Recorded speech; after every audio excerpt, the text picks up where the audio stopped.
updates, man. Crash and burn. Brand new machine, and of course.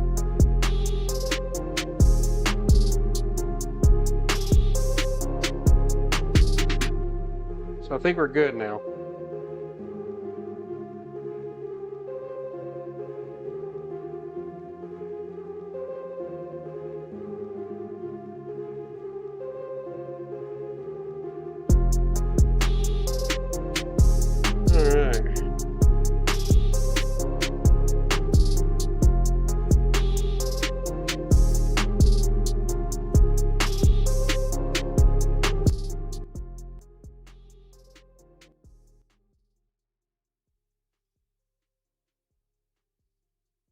So I'm gonna take the monitoring off because I think I'm good not to have to monitor anymore. So this is the first time that I'm doing a live stream, and of course, I tested this thing last night and it worked pretty good, and had a buddy who's actually in the audience helping me with it a little bit. I did a Windows update right before this, and of course, it ran updates, and then I had a couple of crashes, but I think we're good now. So, anyways, we're gonna brew the pumpkin ale. This time, I'm actually gonna do a live stream version of it, which we're doing right now. I already got the strike water up 161. I'm going to kill the pump, and then we're gonna go ahead and mash in the grain. So I'm gonna switch you over to the kettle view here, and hey, check it out.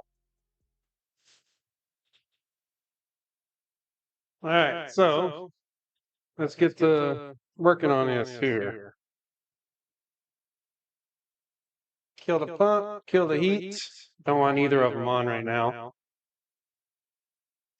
So what I usually like to do on this part is close my valves.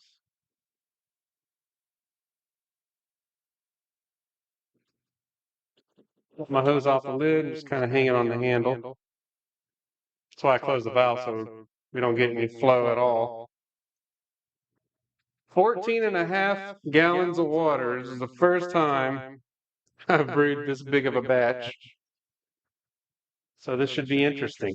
Learning curve, no doubt. I've got 3 teaspoons of some gypsum in here to kind of harden up the water a little bit, because I have soft water, and it also goes to a carbon scrubber. So there's no chlorine smells, nothing in here whatsoever. So let's go ahead. I'm gonna switch it so you can see me and the kettle going on here. So here we go.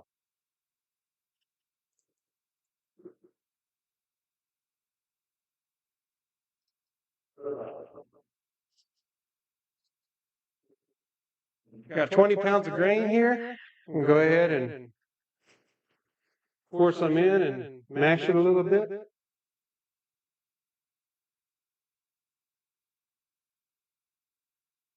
Do a little bit at a time.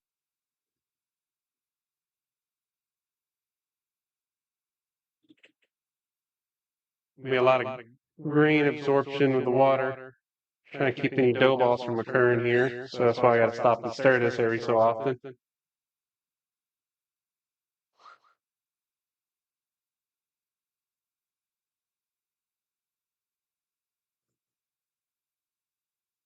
All right.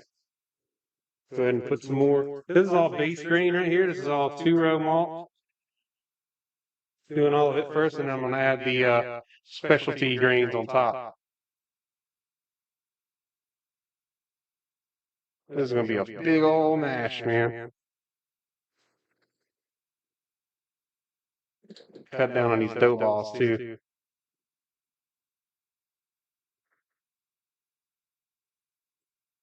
Let me turn on the chat so I can see what's going on.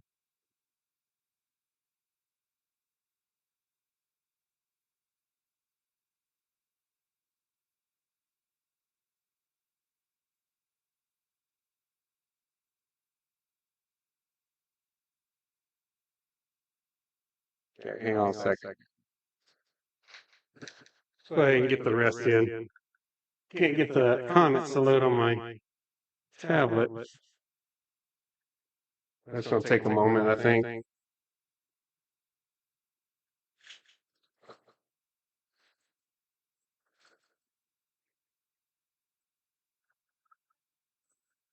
This is going to take a little while to brew, probably about 4 hours total, cleanup included, along with dealing with any technical difficulties I might with this live stream. We'll see.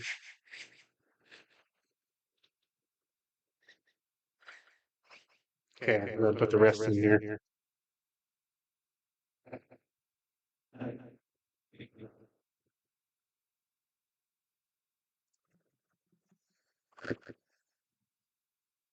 All right.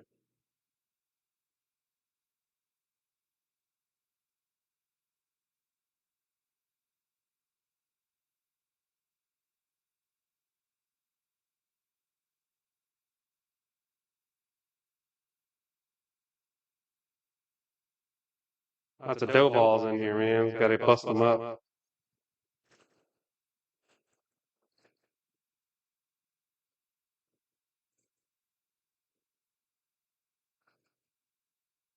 Massive grain bill, 26 pounds.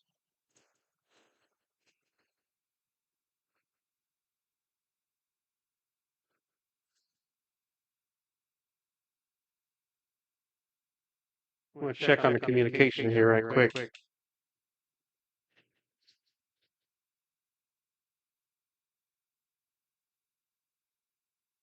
Let me check my lav mic. Let me check my lav mic. No, I'm on the right. I'm going to check my audio. Yeah, okay. We're good.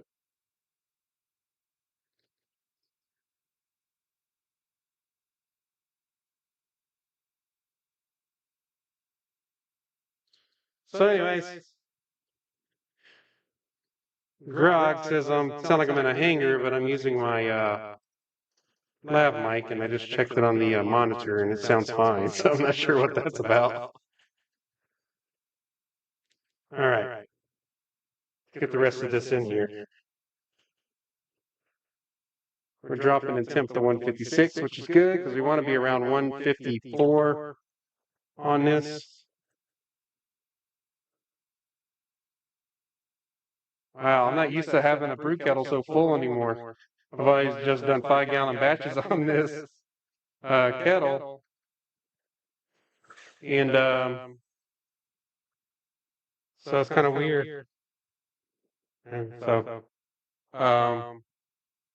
hang on a second. Let me fix the audio. I'm not hearing echoes on here, but let me check.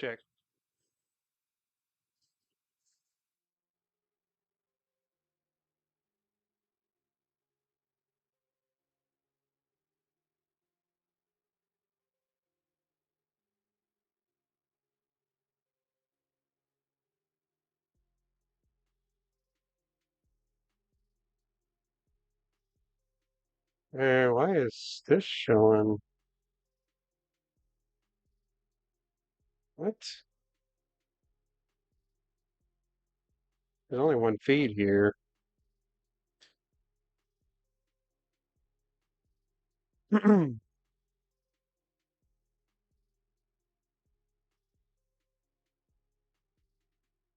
Okay.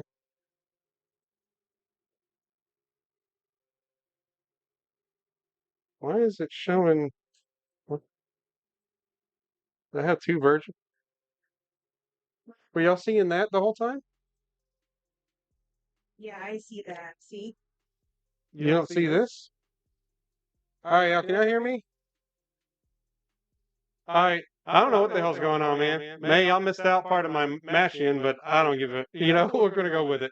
I'm still mashing in, so you can kind of catch up. Sorry. This is my first time. What? It's like there's a delay. All right.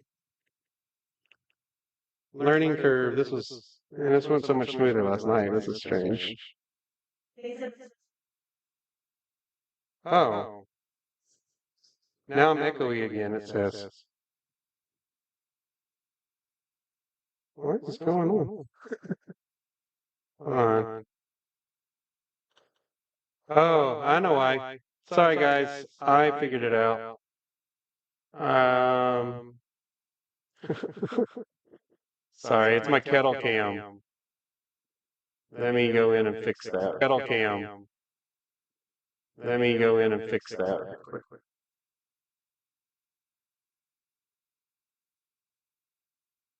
Why? It shows readings on my kettle cam. I'll fix it.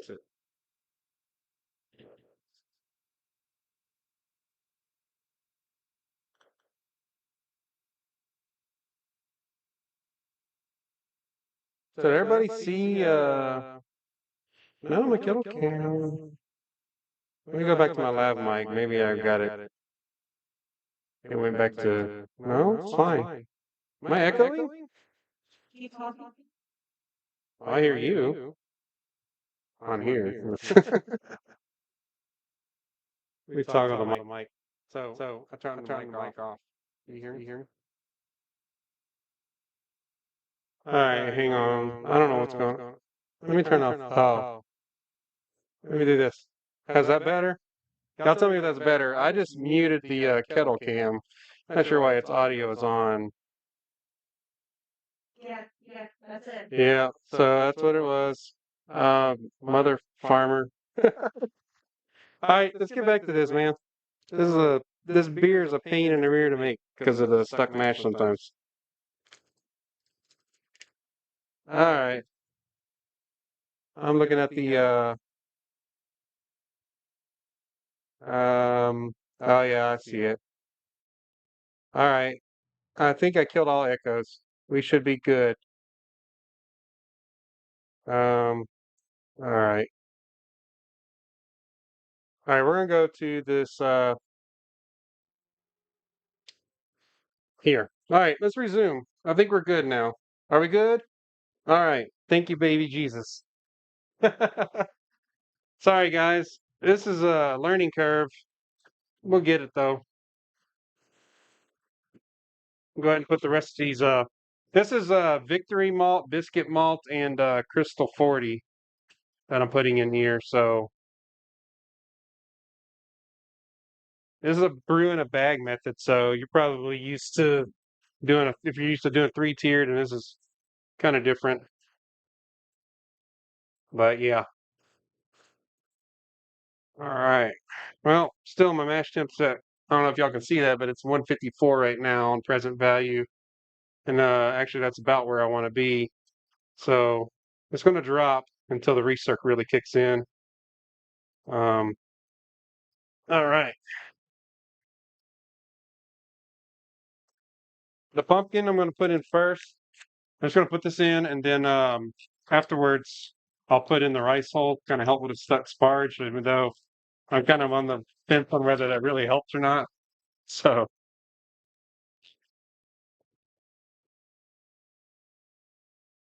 go ahead and put this in. I roasted the hell. I roasted this pumpkin pretty good, man. Roasted it yesterday. Just gonna throw it in there. It'll get wet and start to kind of dissolve in the mash a little bit. I actually use canned pumpkin this year. Sometimes I'll use fresh pie pumpkins if they come out early enough in the season.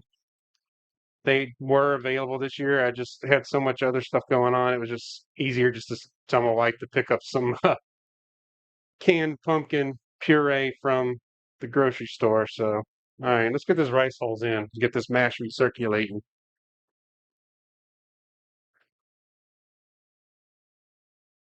All right, we still good? I'm coming over here to look. You know what? I'm bringing my phone over because I'm watching the conversation on my phone. I need to get my tablet. I'll fix my tablet here in a minute.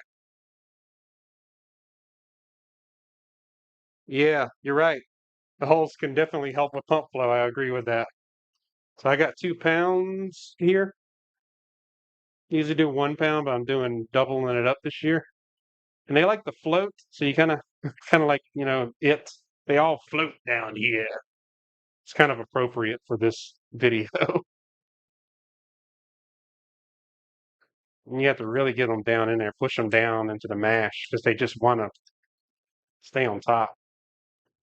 But yeah, they'll definitely help with getting the beer to flow through. Of course, with this particular brewing system, there they go, starting to go down. This particular brewing system, the basket, everything will kind of leach out the side of the basket too to keep from having an overflow. But I don't know. I don't know what's going to happen with this particular one.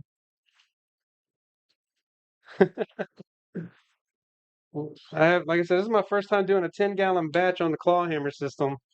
So I do have a hoist for this sucker because it will be insanely heavy without a hoist. And even on the 5-gallon beers, I call upon the powers of the hoist. And what I'll have to do, so I actually have to take this out. I'm just going to throw this on the floor. I'll have to take this basket out of the shed and take it outside and let it just kind of sit there.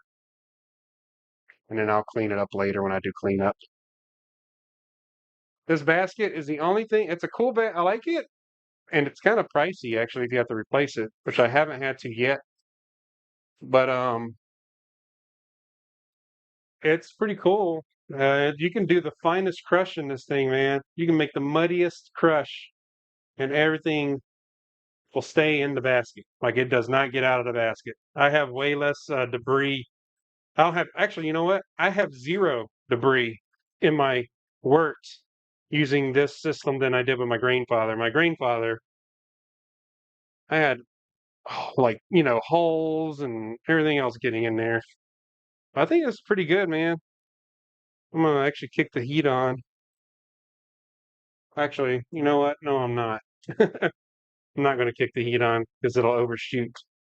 It'll overshoot anyways. It's just how this goes with this particular. The system like will overshoot at first, and then after a little bit, it actually balances out usually. So I don't ever sweat it. When I first got this system, I was freaking out because I kept overshooting on the temperature. Let me see if you guys are see if y'all are talking about anything interesting. 3.5 pounds of pumpkins in yours. Oh yeah, dude. You probably had a stuck sparge too, even with rough rice holes. Well, you know what? You don't do a sparge, don't you? Like a rims or something? It's just constantly flowing through, anyways.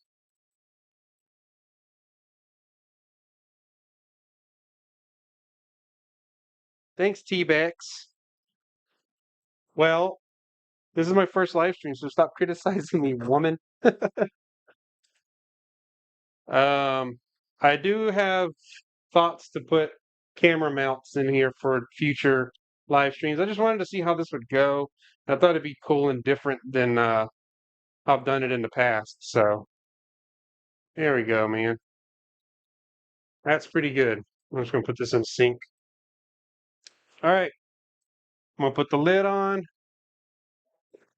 connect the hose, and then we can talk a little bit while this is going. We'll turn the heat back on, set it to 154, set it, turn the pump on once I open up the valves. All right, and you guys can see, I'll flip it over to the kettle cam here real quick so you can see. So it just flows through, man. Just a standard.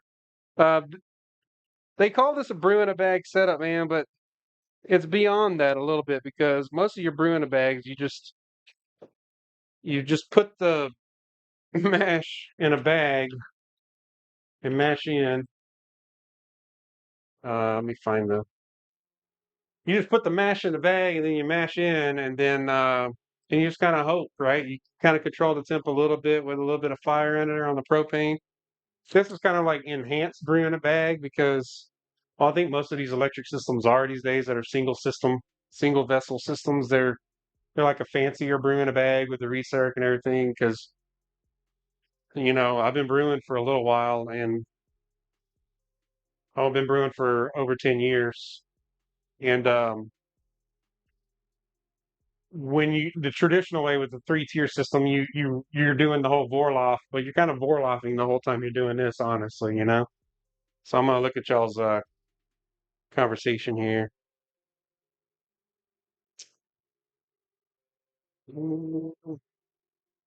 All right, so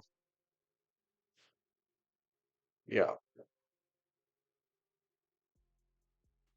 so everything's good audio wise, and I look pretty good on camera. So, so anybody got any questions? Thank you, man. Uh, I the mash on the mash.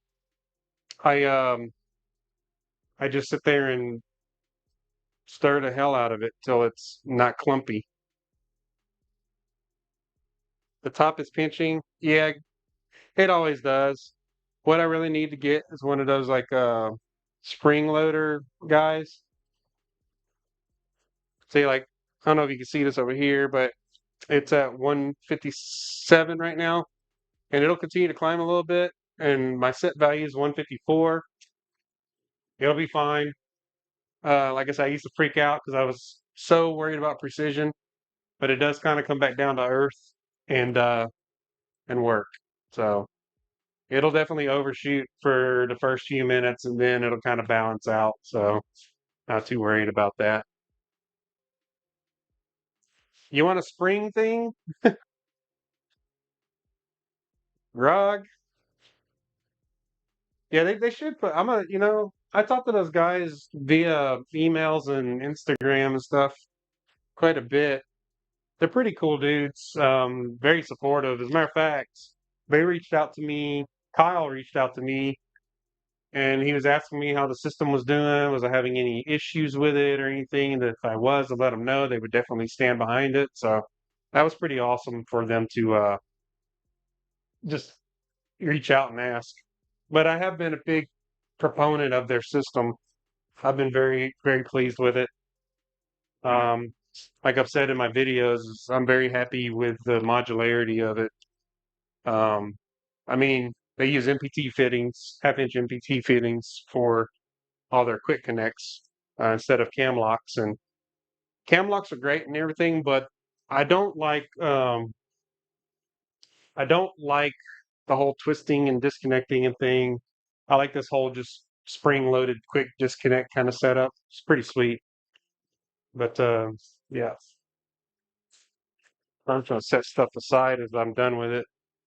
Is my air conditioner noisy to you guys? Like, I always worry that it's too noisy.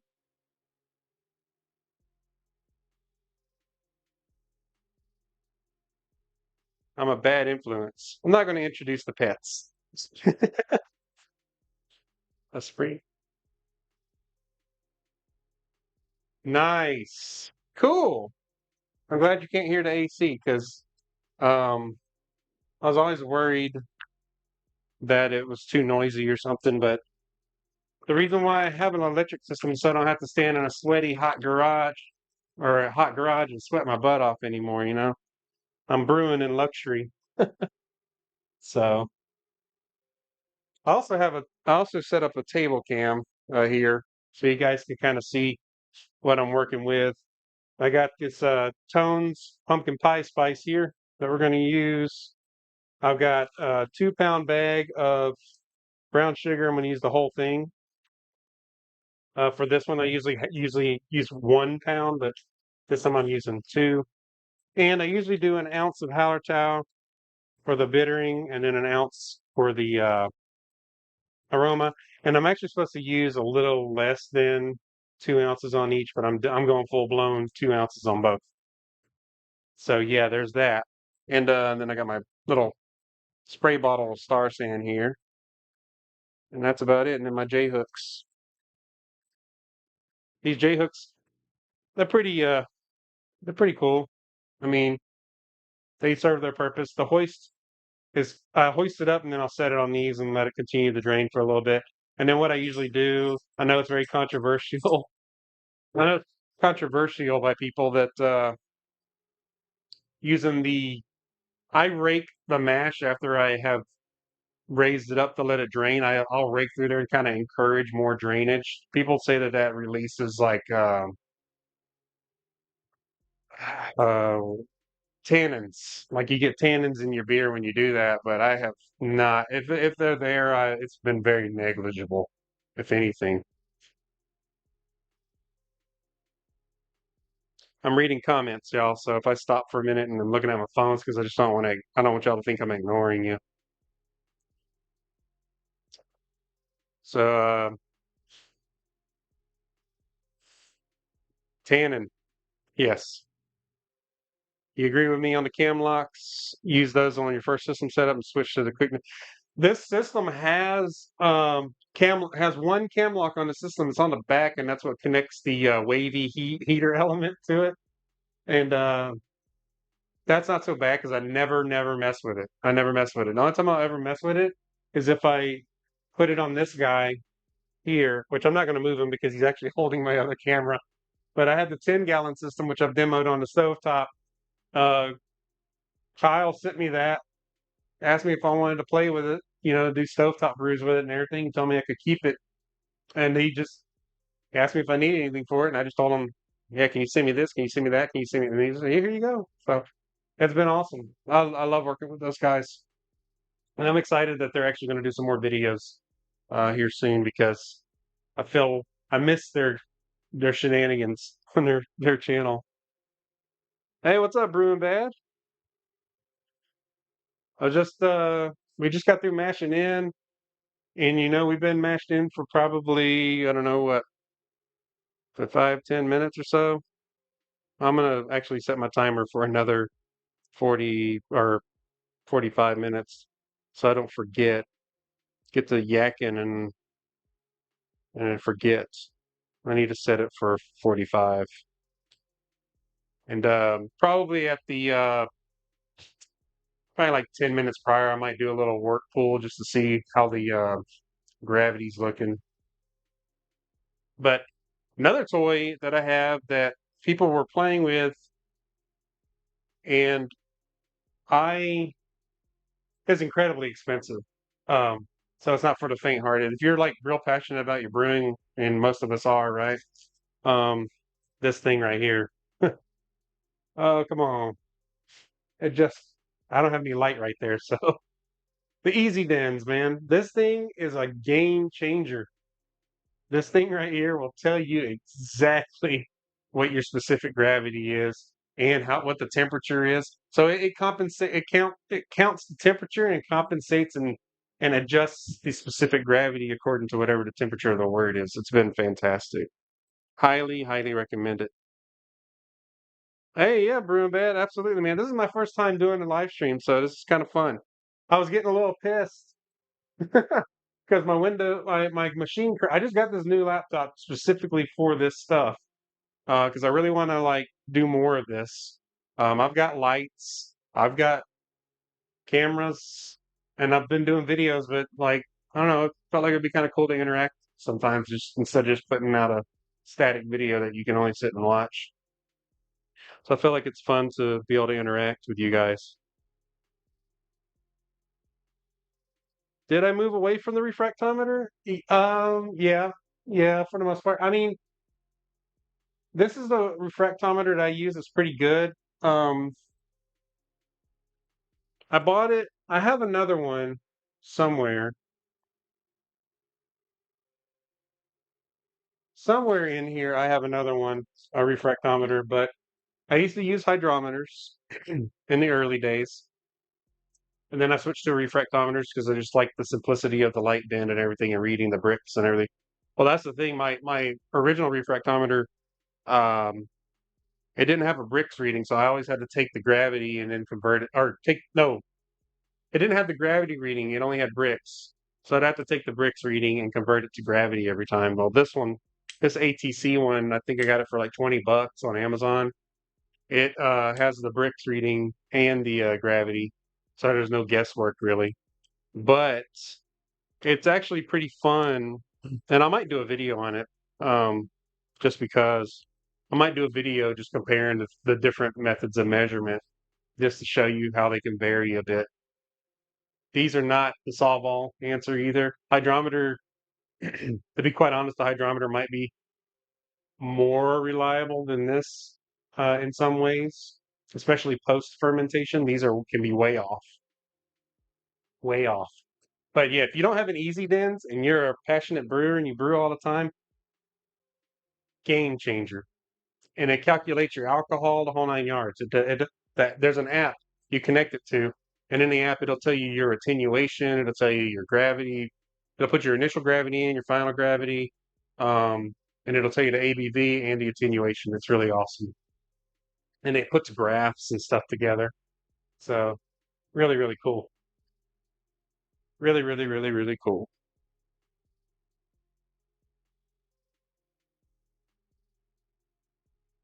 I will do a video on it. Maybe it would be useful for some. I am looking. I'm going to go back here on the questions while we're going through the mash here. When you make your wine, you crush the grapes and let everything sit in the fermenter, stems and all.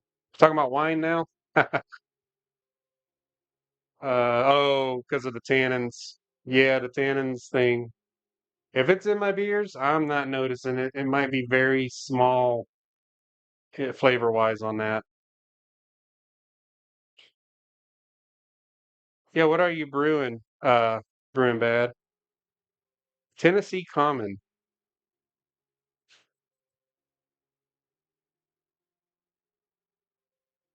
So you're like completely creating your own beer style today. Very cool. I'm experimental sometimes. The last experimental beer I did was it was Blueberry Crunch last year. I'm gonna get a beer. I picked up some Shiner Bock Oktoberfest, and I do have my own Marzen for or I have my own Marzen already kegged, and I'm letting it kind of lager out for another 2 weeks. I'm letting it just kind of crisp up a little bit in there, and then I also have a two-step Pilsner I just kegged and posted about on Instagram. Um, but that's all I got in there, and then this pumpkin ale will be in 2 kegs, and I'm gonna bottle a lot of the first keg probably, and then the other 5 gallons will be ours. We might have a little bit of both, but anyhow, cheers. I don't want to go too close. I should put my ring light right there, huh? I should put a light right here. Look how dark my hands get because I have these two barn lights. So yeah, let's switch to the kettle.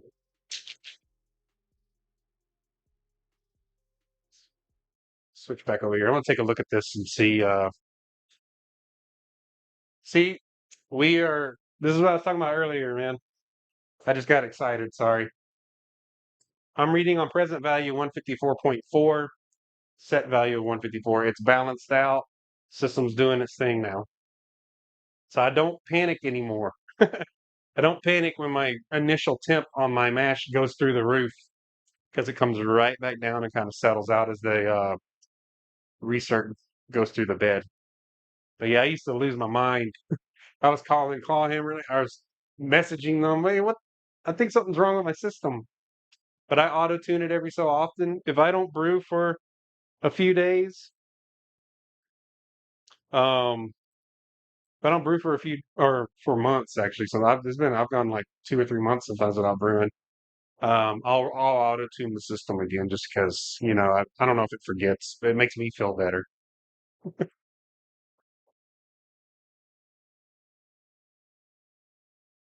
Hardly worth fretting about. Agreed. Um, which of the 3 beers were the best that we had? Blueberry, Frankenberry, chocolate. I think. Oh, not last Halloween. Halloween before last, we kind of did. Me and Grog did a live stream that went a little too long. We were having a little fun drinking these beers from a local brewery here in Houston, in Humble, Houston, or Humble, Texas. I should say Humble. There's a little brewery in Humble, Texas, and I forgot the name of them, but they made like a blueberry beer, Frankenberry beer and a Chocula beer, and one of them was a sour, and it was just okay. I'm not a big sour beer guy though. See, how's the research? Look at all that foam. Oh yeah, just checking on it. Raining away, man. Very cool. But anyways, so we got one person brewing that's watching, and we got Grog wishing he was brewing right now, and I got my wife in here too, talking to you guys, and so yeah, you got Jack Daniels right now. Aren't the keys great, man? They're fantastic. They are. I'm gonna see if there's anything I can talk to you guys about while we're waiting on all this. I don't want to bore you too much. I do have a wine. Let's see if I can show you. If I move the camera, I do have a wine over here. You can better see it. It's behind that bench. It is actually fermenting right now. It's a peach wine. It's a wine kit. You know, I'm not that. I'm not grog. I don't go out there and harvest grapes and stuff.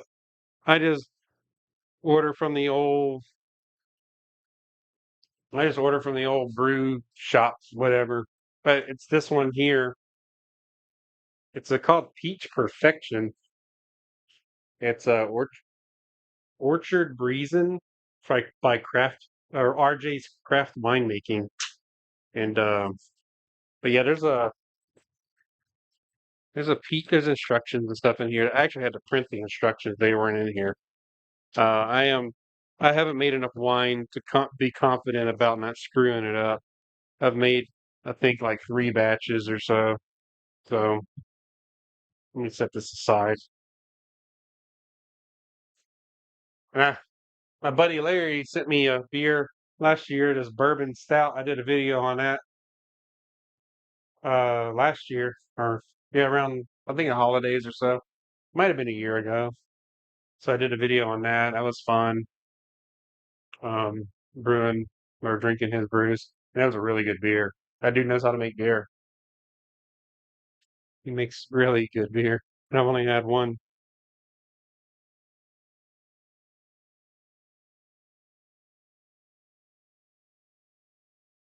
That's a good idea, brewing bad. 90-degree elbow. That would actually work. I wonder how I guess I would have to put it like right near the what you call it, barb. I'd have to put it like really close to the hose barb and then over. Um, this system, I'll tell you straight up, this system ticked me off when I first got it. It's just like any brewing system, really. Once you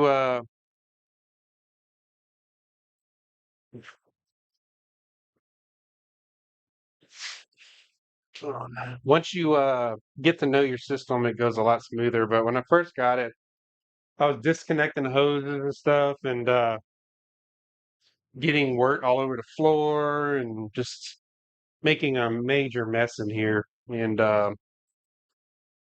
really ticked me off. So, so I'm kind of glad that's behind me. So, did my stream pause or anything? Checking on it right quick.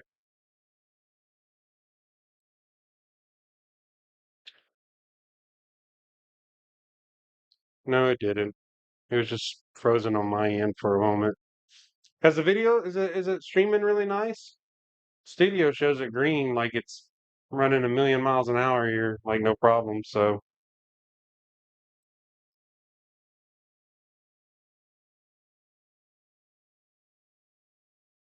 yes, my wife has become quite the wine drinker.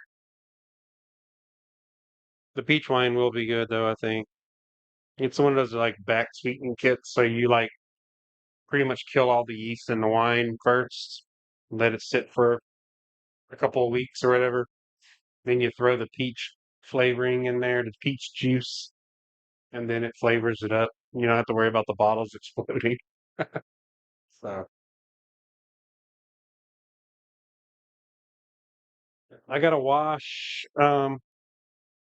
Okay, keep thinking it's freezing. I gotta wash my little cup out down here. If you see me go down below, it's because sometimes I have to crawl under here and get stuff or whatever. In this case, I have to get down here and get my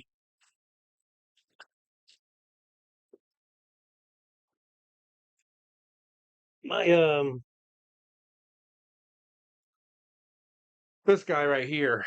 This is what I use to gather up the wort and everything out of the hoses and stuff and then dump in the kettle. So, because as I disconnect the hoses, there's going to be wort still in the lines and everything, and then I strategically disconnect them and just dump them into this guy. But I got to rinse it out and everything. So,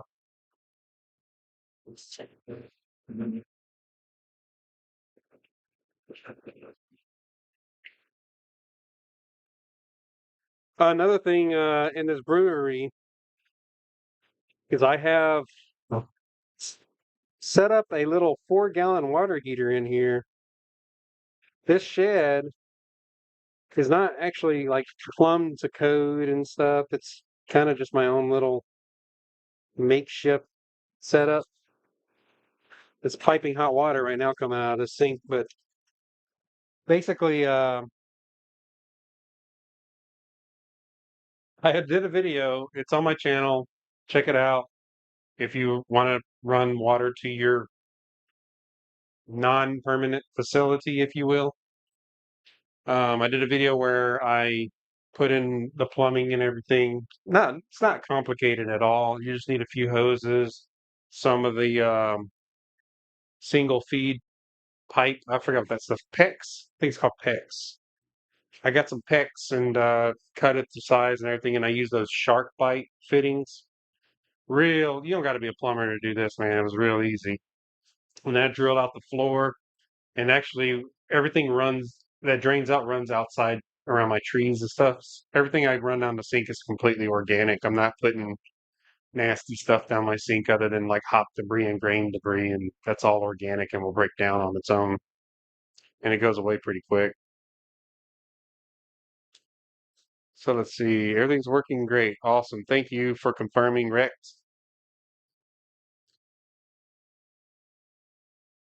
The one thing that still irks me when filling the system is when you're filling the fermenter and it gets below the bazooka screen. Um, if you scrape the bazooka screen off some, it'll flow. Plus, usually once I get down to a certain point, like below the inlet, yeah, I'll try and get as much of that through as I can. And then anything else, I just send down the drain. Um, every little ounce. And so there's my answer to that. I just use the 5-gallon bucket, but yeah, this is definitely a system you learn as you go and work out kinks after you brew a few times. Yes. Yeah. Are you fermenting in a 5-gallon bucket? I thought you were using the catalyst. Or did the catalyst break? Is that what you were saying the other day to me?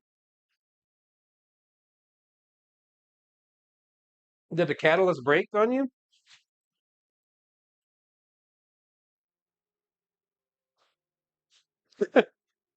Blaspheme down the drain. Yeah, down the drain. That's right. I'm fermenting in these SS BrewTech brew buckets, like very basic fermenting equipment, man. I see dudes um, fermenting their beers in very, very fancy, sophisticated systems. I mean, trube dumpers, the whole 9 yards.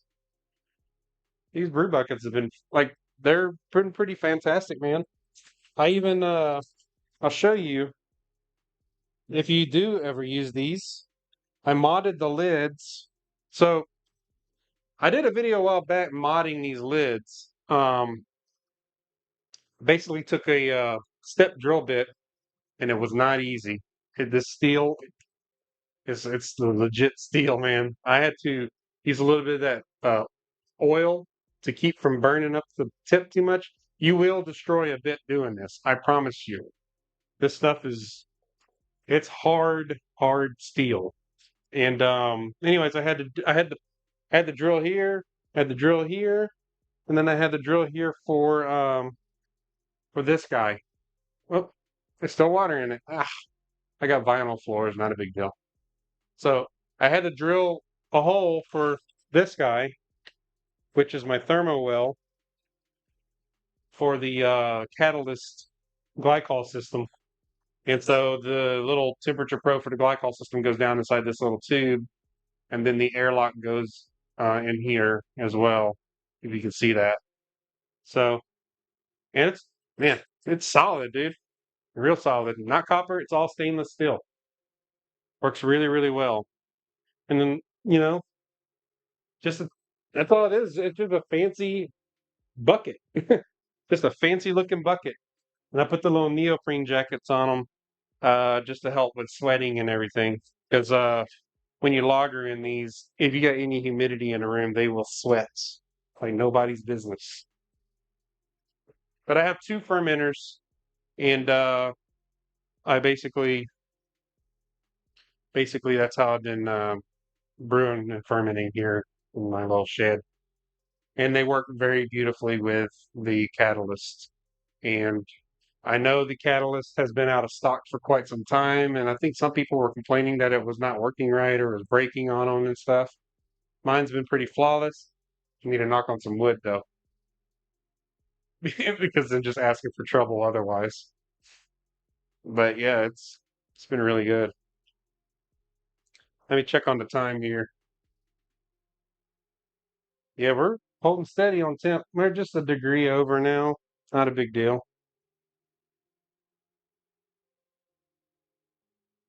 The Fermenter King Snubnose. I haven't seen that one. I did start out with carboys and buckets though, as most of us did, you know, doing this stuff. I want to see. I want to see all chat, not just the top chat. Sorry if I'm not seeing your messages. Let me change the filter. Oh, I can see all messages now. So I probably ignored some of you, not on purpose. Or it might be just three of you talking right now. So, well, I'm glad the stream's working great. Like I said, I'm going to work on getting better placement of cameras and stuff, uh, just to get better coverage. So have probably one camera mounted on the ceiling that shoots down at the table a little broader, and have another camera over here on the ceiling that shoots down at the kettle. Or actually, it's kind of tricky because of this guy. This is that's my makeshift vent system.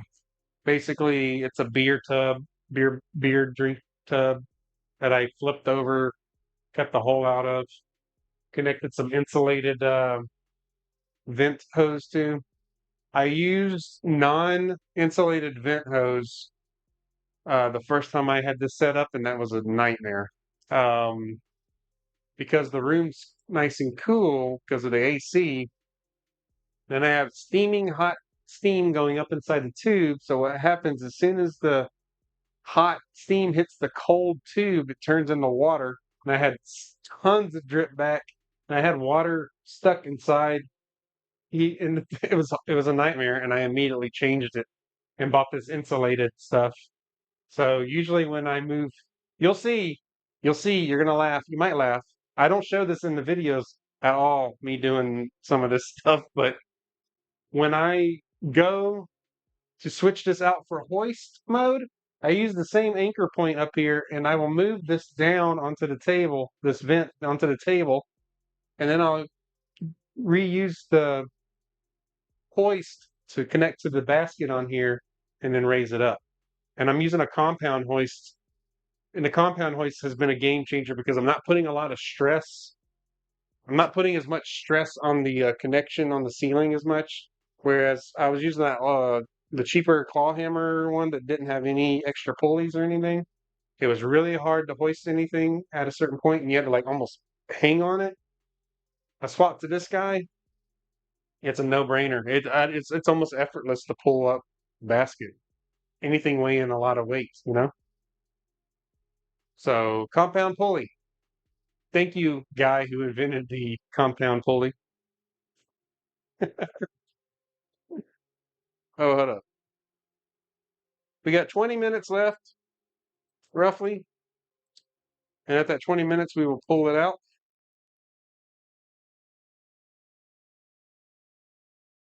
Hang on 1 second.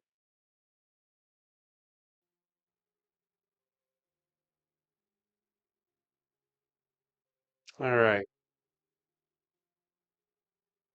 Grog, you tried to call me, Mayday, Mayday, when I was having all my technical problems. Appreciate you looking out, man. All right. You gather all the loose stuff, then pour that into the fermenter. I used to pour all the crap left in the fermenter or the bottom of the kettle into the fermenter, but usually I end up right about 5.5 gallons. And when I do my beersmith counts, I always go with like an end volume of 5.5 gallons because what happens after fermentation is you end up leaving almost about half a gallon behind sometimes. So I like to at least finish off with 5. And I always end up right at the top of my kegs.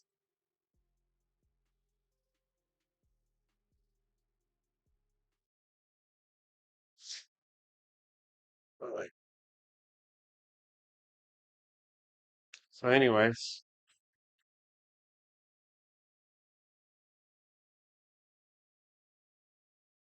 all right, yes, I will take my shoes off when I go in the house. Anvil Pet Pressurized Fermenter.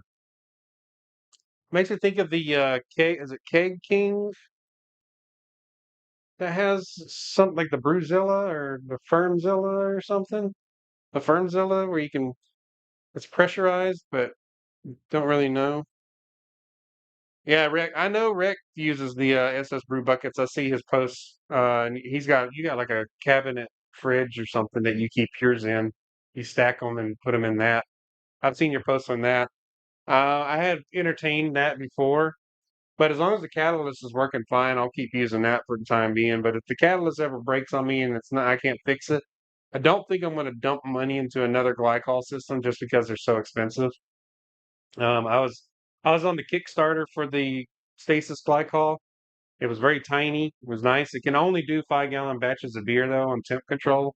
So if you try to do like 10 gallons or more, it's not going to work very well. But it doesn't take up any space at all. It's actually underneath my table down there, and it's like the size of a desktop PC, kind of like a big desktop PC. It's not insanely in the way. Um, yeah, Grog, I saw the Stream Deck app. I saw that in the software or in the yeah, I saw it in the advertising when I was putting the Stream Deck software on the machine here. So yeah, what was I talking about? ADD much? Um, Glycol systems. So if I had to go back and do it again later, I'd probably use a mini fridge or something just to ferment in, probably if I had to. I don't have any more room in here though. I've really kind of crammed this room out. Like you don't see it, but you see it in my videos, and it may look like the shed's like way bigger than it is. It's just the illusion of keeping everything in frame. I literally have brew space here, and then you walk like maybe 5 feet, and then I got a little mini fridge over here, my kegerator or keezer over here, and then I got a little arcade machine I built over here on top of a whiskey barrel, Jack Daniel's whiskey barrel. Yeah. Uh, I'm going to grab a seat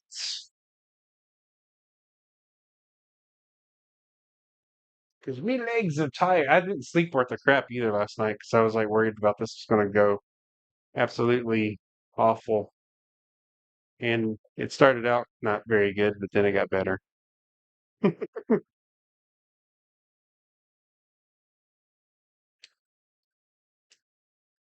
All right. Hang on one sec.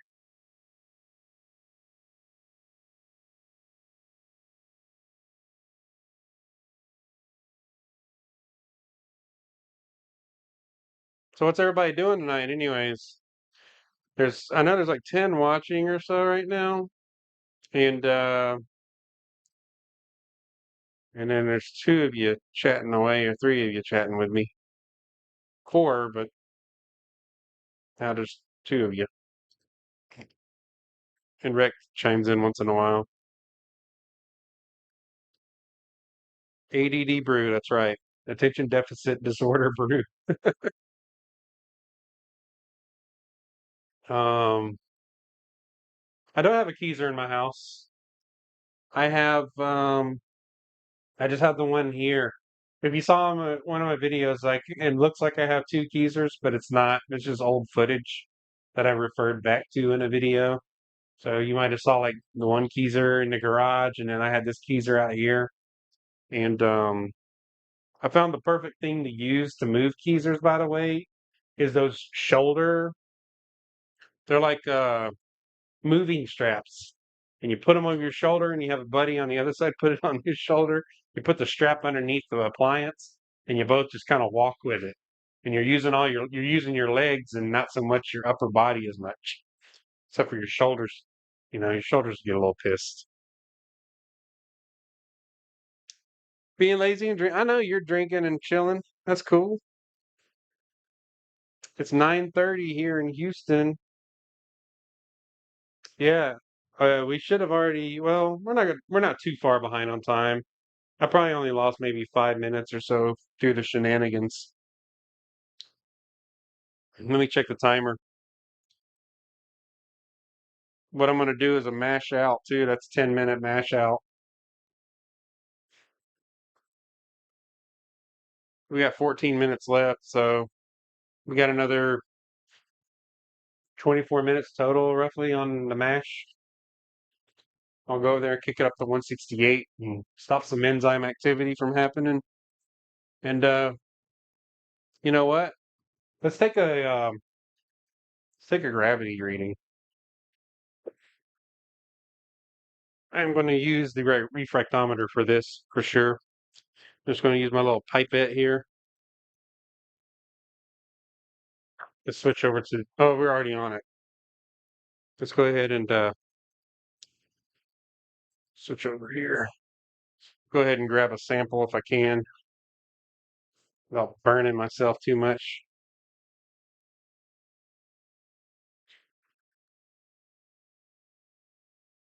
All right.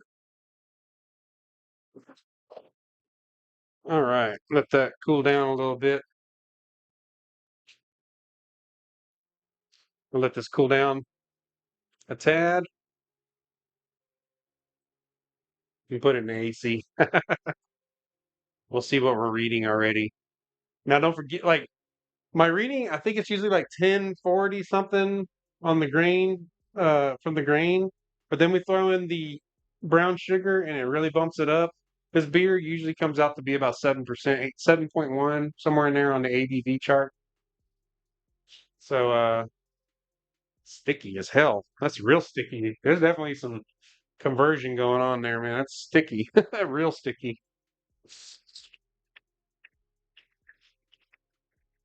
All right. She's pretty cooled down already. So I'm gonna do a refractometer reading on this. Bust out the old refract. Check it out. See what she's doing.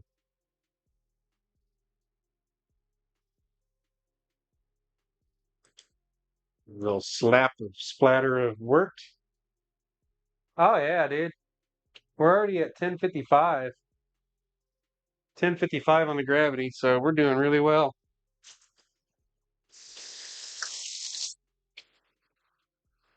We probably already hit our full conversion here, to be quite honest with you. Another cool thing, like my daughter, little funny thing, my daughter, she's 6 years old now, and of course, if anybody who's followed me long enough on YouTube knows knows from the moment she was born, and me, doing videos about, you know, baby shower beer and all that stuff. But my daughter was crushing the grains in the house, and she's like curious about it. I was like, go ahead. I was like, go ahead and take one and eat and chew on it, eat it. She was like puzzled. I said, it's just like cereal. It's malt. It's already been malted. Just go ahead and try it out.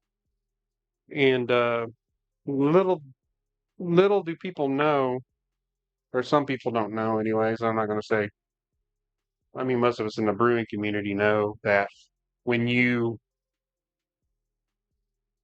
when you put the grain in your mouth, your saliva immediately will convert the starch to a sugar, so the grain will tend to taste sweet immediately. But the grain isn't sweet. It's just the effect of our saliva chemically interacting with the grain. So we get immediately conversion from the grain to a little bit of a sweetness there because it's like not processed grain like cereal grain typically. It's straight up it's just malted. So Dogfish Head had done a video on a beer called Chicha, and it's like pretty disgusting.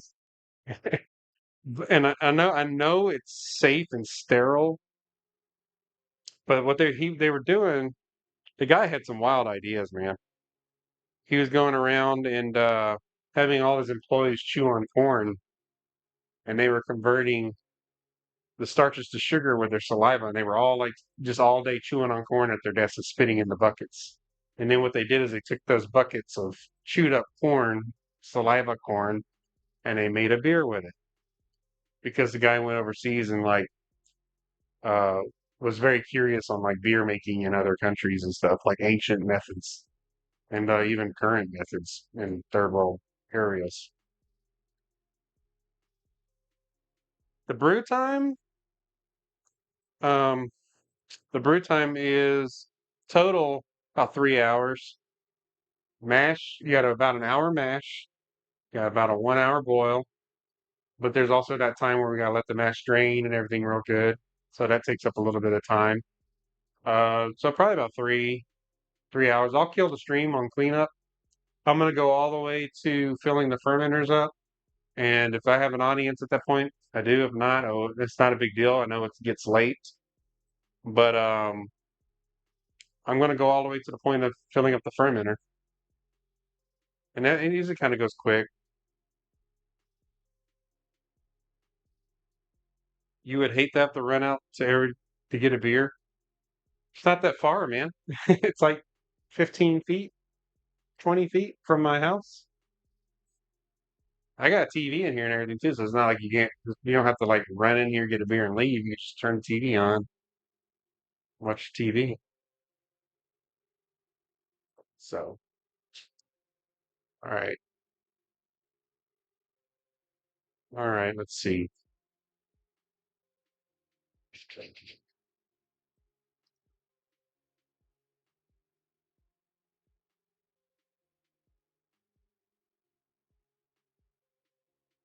All right, so 10:55 on the pre-boil already, which means it's already going to be like a 10:61 or something post-boil before I add brown sugar.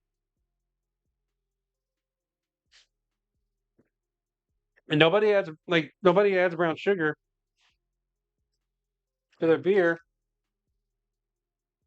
to their pumpkin beers. But just regular old brown sugar, man. It imparts kind of a molassesy flavor and color to the beer. I mean, it's a hint. It's not like strong or anything, but it does add to the flavor profile. But yeah, I use it every time. There's a pumpkin pie on the cover. Makes sense, right? So, anyways, let's see.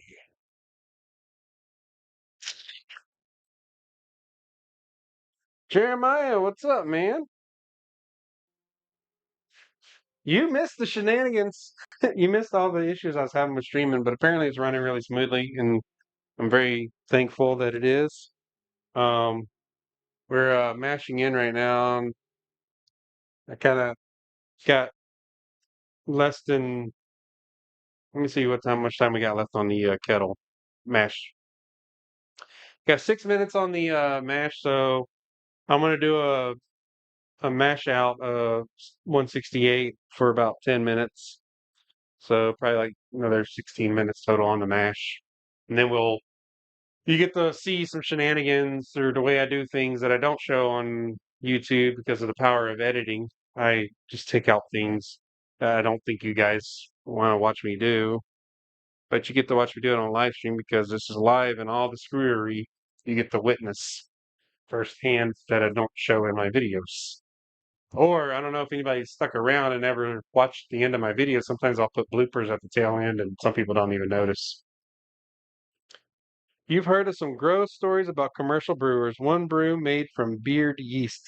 Yep, that was Dogfish Head as well, I think. Or was it those English guys, the craft brewer guys or craft brewer dog?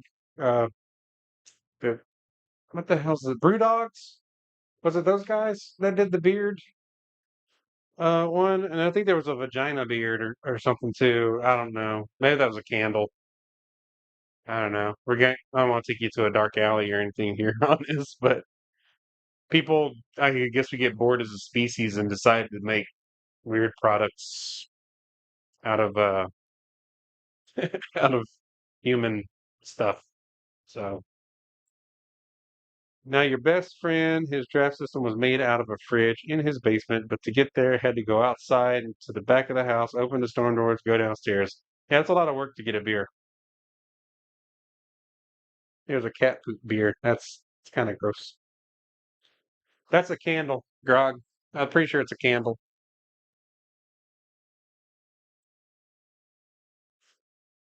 Anyone who might have jumped in or jumped into the stream, I'm drinking an Oktoberfest Shiner beer. It's a Marzen style. It's not a full Marzen. I don't think it's a full Marzen. I think there might be a little bit of that. Trying to think of the malt the big malt that's in Marzen. I just made the Marzen too, but there's a malt that's used specifically for Marzens that gives it a nice dark color. I can't think of it right now. It'll come to me though later, I'm sure.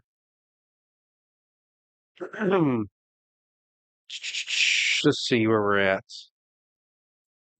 All right, we're gonna go ahead and start our mash out. So I'm just gonna move the stool out of the way, go to my heater controller. All right, 168, and it will overshoot. It just does. It will overshoot initially, like I said. It just like ramps up.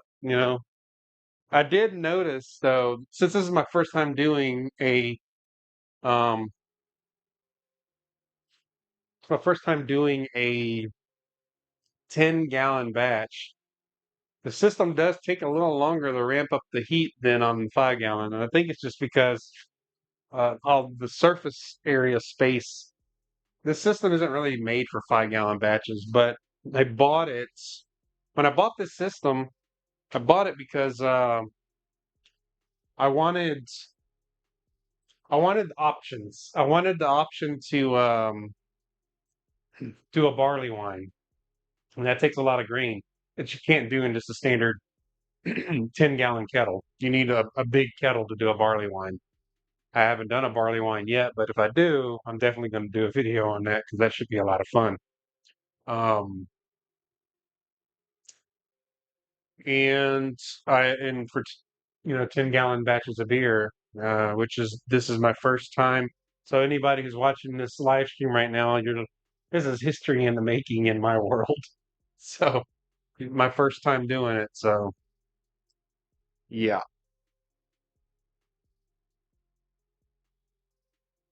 let's see.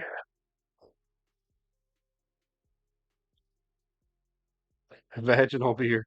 Yeah, I'll take your word for it, man. I'm not going to Google it though. I don't really want to go down that trail. There was a beer. That's gross. Bottled Instinct, and I'm pretty sure it was terrible. You did not send me a bottle of Blithering Idiot, but I'm always willing to.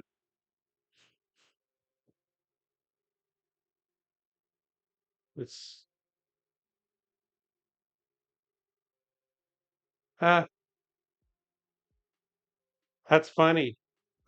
Grog, I had to approve your message. YouTube found your one message offensive.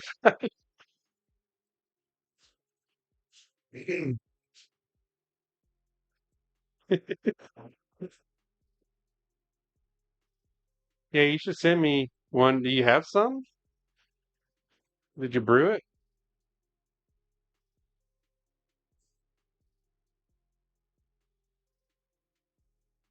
Okay, she's ramping up now. Can y'all see that worth a damn? Can you see the readouts on my controller here? Kind of curious if you can.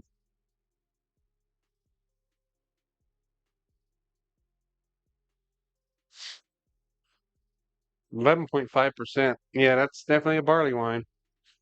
Basically, wine ABV out of barley. All right, hang on. 14 bucks for a 4 pack. Yeah, it's a little pricey. I'm gonna set my iPad up here while we're waiting to not lock up on me so I can monitor on here. It's just easier. Mm, Screen lock off.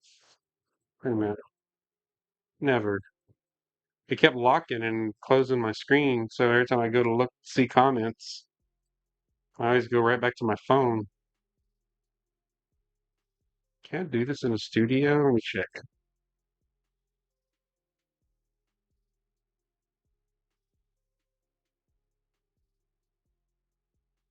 Okay, here we go. No, I thought that I would be able to. Anyways, it's being kind of dumb right now. Yeah, don't think I can use the studio app on my tablet. It's kind of dumb. The tablet is, I'm gonna restart this thing. So go ahead and kill it. I'm gonna kill it and restart it. See, it's overshot. That's okay. 174, but it's always on that initial when you first dial in, and then it kind of calms down. But we'll give it about 5 or so minutes, and then we're gonna place this sucker up, and then you'll see. It may not be entertaining. It might be entertaining for some of you, but um, let me adjust this camera so you can see.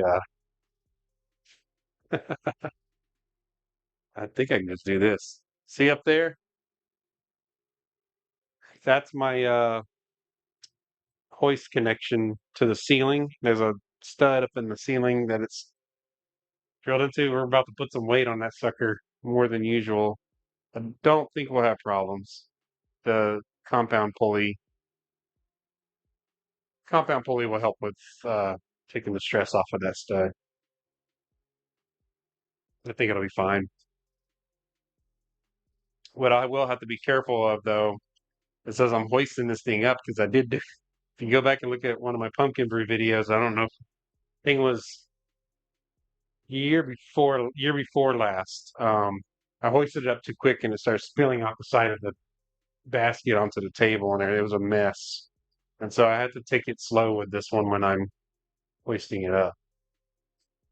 So, and I'm not going to switch it. Well, I guess I could switch it. I'm going to switch it to this right here so you can kind of get a shot of both shenanigans here. Yeah, we're coming back down to planet Earth now. Temperature is. What's up, dude? You have my sign? What's up, homeowner? Been a hot minute, man. Welcome to the chat, dude. I'm just having a little fun making some beer tonight. It's my first live stream doing it, so if people like it or think it goes pretty well, then I'll do more of them. Well, I'm going to do more of them anyways. I'll talk to drywall. I don't care. I do hoist, my friend. I'm the hoister of all hoisters.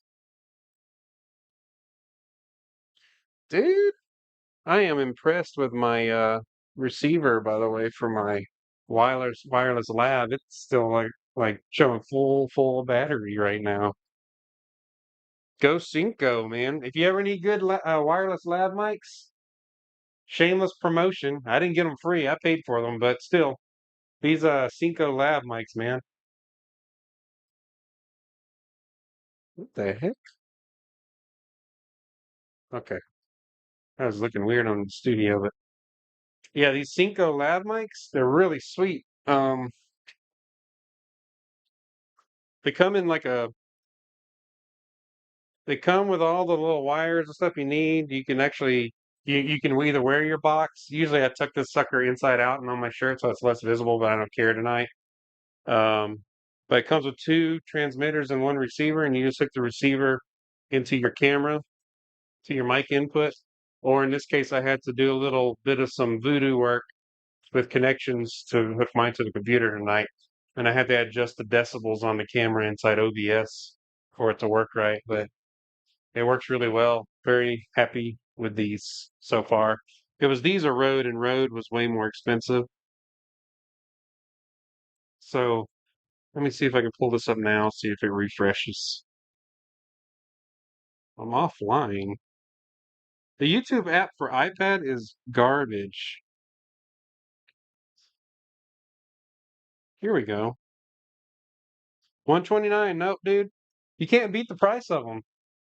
I use them in every single video. I use them in all my videos. I don't have shotgun mics, none of that anymore. It's just all right here, man. You're real close to my voice. You can't get any closer. All right. Mash out's done, by the way. Killing the pump, killing the heats. Here's the fun part. I need to make room. So I'm gonna move some stuff around here. Y'all just bear with me. It's about to get fun. So if I'm not paying attention to your comments for this part, it's because I'm having too much fun. So now what I can do now is I don't need this guy anymore. I'm done with the mash, so I'm not worried about monitoring temperature. Just gonna move my thermowell probe out of the way. Move my boiling items to the side here. Well, set them here. So this is what I do. This is what I do with the system when it's time to call it a day on the mash. I uh I lock the kettle valves first. Um Let me remember how I do this. Oh yeah. This is usually pretty piping hot, but I just kind of grin and bear it. I pop this nozzle off first. I'll have some drainage from my hose, and some does get on the floor sometimes. I have to kind of kneel down to the floor a little bit here. I'm completely draining out this hose, and then after that's done, of course, I'll take a paper towel and wipe the floor up for any little drippage. After that's done, I take my hose off the top and go straight to the sink. And then I'll give them like a brief rinse out just so it doesn't get too candied up. And I do run those hoses through a cleaning phase when I'm done with the brew for the day. I'm going to close this pump here, and I've got this off already. So my little collection cup here. It still came out that. Uh,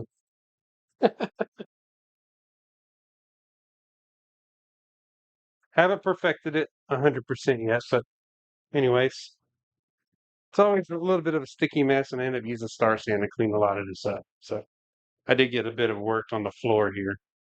So let me clean that up. Another thing I do actually do, and I shouldn't have took the probe out because I'll show you why here in a second. I'm gonna put the probe back in because I just remembered a step that I do. While the kettle is draining, I like to get the work temp very close to boiling if I can. So let me clean this floor right quick. Put some Star Sand. The Star Sand is not just the sanitizer; it's a cleaner. You can use it to clean stuff too. So I usually just spritz it on the floor where I spilled a little bit, and then I just wipe it up so it's not all super sticky.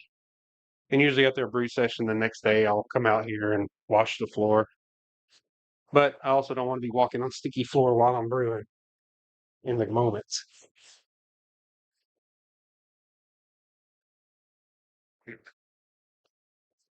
That takes care of that. So let's hoist this sucker up. Let's get the moving.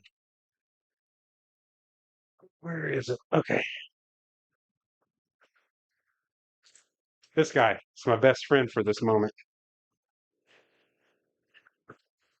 So, first thing I got to do is finish clearing this area right quick. Oh, check it out. Actually, you probably be able to see it better on this cam. There's our wort. Pretty nice color to it. Gonna dump that back in the kettle.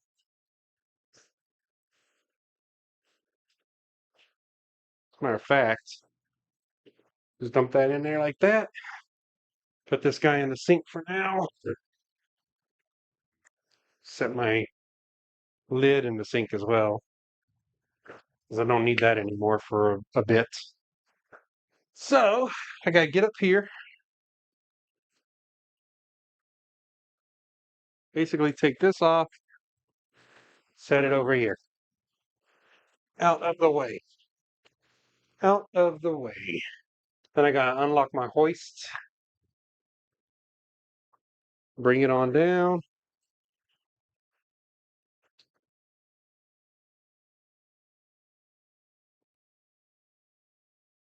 Find this handle.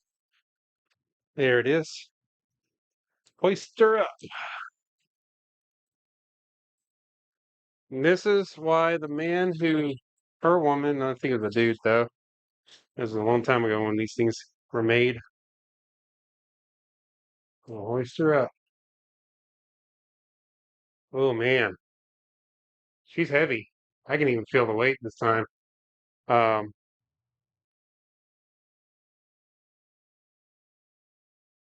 it's draining really well. I'm watching my bolt in the ceiling.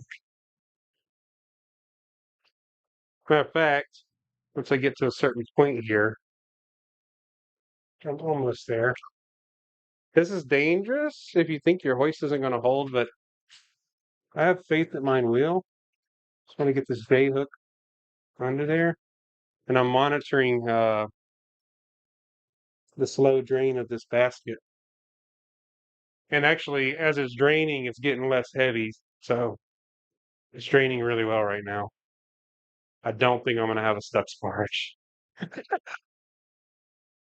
Let's see what are people saying. Drink it. I'm glad you're enjoying the live hangout, man. This is my first one, like I said. All right, hoist her up. Yeah, that bolt ain't going nowhere. It would have already moved if it was going to go somewhere. All right, can I get my hooks under this? Yes. There's one hook.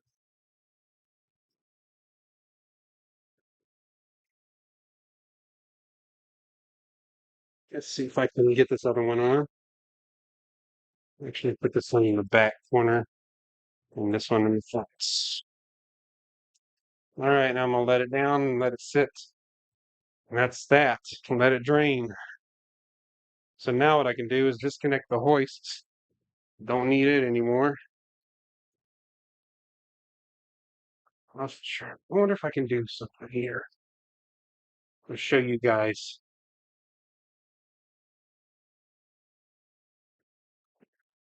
Ow, that stuff is sharp, man. All these little stainless steel parts have nice little edges on them. Let's see if I can adjust the kettle cam here. See if I can give you a better shot of what's going on up here. It's draining away beautifully. I can hear it. So can I give you a little better angle here? I can. So there's the top of our grain bed. And like I said, what I like to do, and it's very controversial in the brewing community, I know it, but I don't really care because at the end of the day, I'm the one that has to drink this stuff.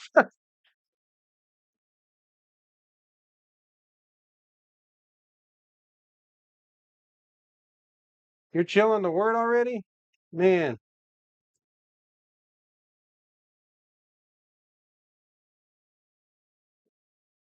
Yeah, yeah, I know. We talked about that before. I think you said, Grog, about the bending. It does bend a little bit when it's a lot of weight on there, and the dripping is slowing down, which is a good sign. So what I'm going to do is move my fermenters out of the way here so I can get to the sink. I'm going to rinse some stuff off here. That's why I love having a hot water heater in here, man. All this sticky stuff just comes right off with just a hot water rinse for like anything, hoses, you name it. Of course, doesn't really matter. I usually just spritz the outside of the hoses because I'm gonna run cleaner through them after this is all done. And I promise you, I'm not going to keep you on here for to clean up. That's the most boring part of this whole thing. You're just here to see me make a batch of beer from mash to boil and fermenter. So I'll save the boring stuff for later. Look at that. This is a big, man, this is insane. So much grain. I don't have any chickens, or I'd feed them this. So this stuff usually ends up in the trash. Of course, I think all the beneficial aspects of grain. I know people are always like, feed it to your chickens, but it's like at the same time, it's like, is there really any nutritional value left in this stuff after we extract the goodness out of it? I mean, we literally take all the starches out of it and stuff, other than it being filler for dog biscuits or something. All right, we're gonna let this. Man, I'm actually very impressed how well this is draining. Is that the secret? Just go 10 gallons every time? Can y'all see what I'm doing here? Yeah, you can still see what I'm doing here. I can't see the chat because my eyes suck these days. This is draining so nice. Oh, dude, I'm so happy because that means this is going to go faster than I was hoping. Or, I mean, faster than I expected, I should say. Always hoping for a fast brew sesh. I'm still getting some squeeze out here. Another reason why I do this, man, is I want it to drain and not, because I have to carry this out of here, and I want all the liquid out before I drip it all over the place. That's the only thing about my brewery that I couldn't fit in here was a really, really big sink. It would be nice to have a sink big enough for this basket. This basket is like 24 inches almost. It's huge. Ain't nobody got time for that. Yummer. Look at that. Good old spent grain. Yeah. What the hell? That's a rice hull. Check it out. Look at that. Rice hull. Had to be from the rice hulls. Anyways, those are Northern Brewer rice hulls. Not trying to give them a plug. Trust me, they don't give me anything for free. nobody does lately in the brew community, uh, except for Clawhammer. They've hooked me up like a time or two with just little things, like the 1 gallon kit and the 10 gallon kettle, which I'm not trying to just like not trying to demean that at all because I'm very appreciative of that. I know what kettles cost; they ain't cheap. 10 gallon, 20 gallon, you name it. Kettles are expensive if they're pure stainless. So I'm not hearing any more drain out of this. So what I'm going to do real quick, so I'm going to hoist this sucker off with my hands, take it out of here onto the boil. As a matter of fact, I could like too busy talking to you guys. I need to put my thermoprobe in and rank this bad boy up. Turn the heat on, and we need to get this thing up to. Let's see. All right, switch back to the other cam so you can look at the back of my head again. So what I'm gonna do is get this up to 200 degrees, and then it won't take me long to get. Oops, I'm going negative now. Didn't know there was such a thing on here.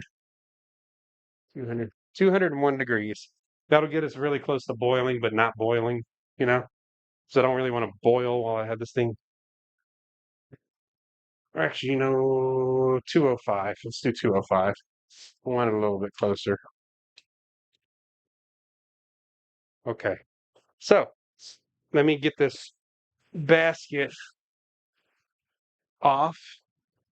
Get this basket off, and then we'll start boiling some beer.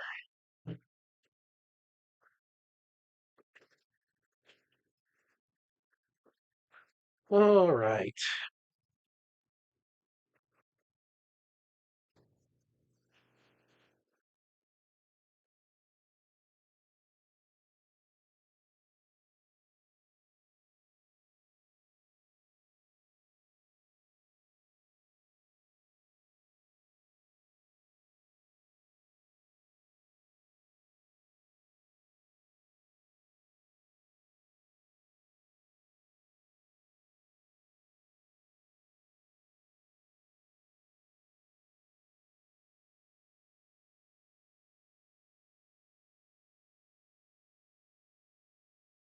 Got some more drippage on the floor, of course, doing that.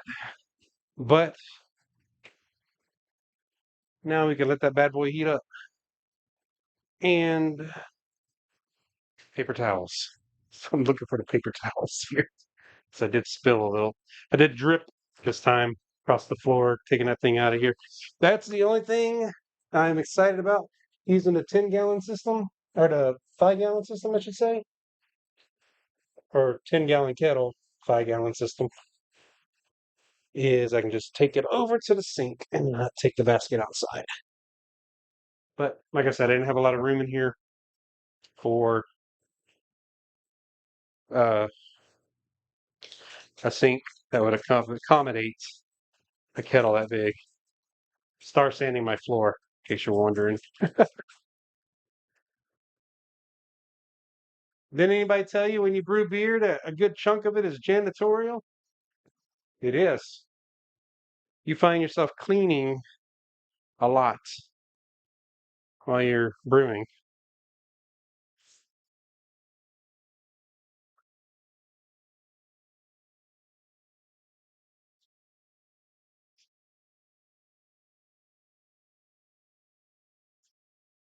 All right.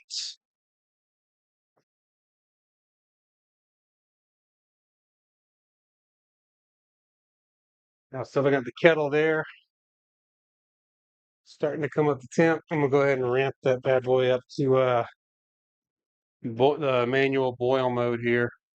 Hold down the AM button and set it to 60% for the moment. Take these hooks off.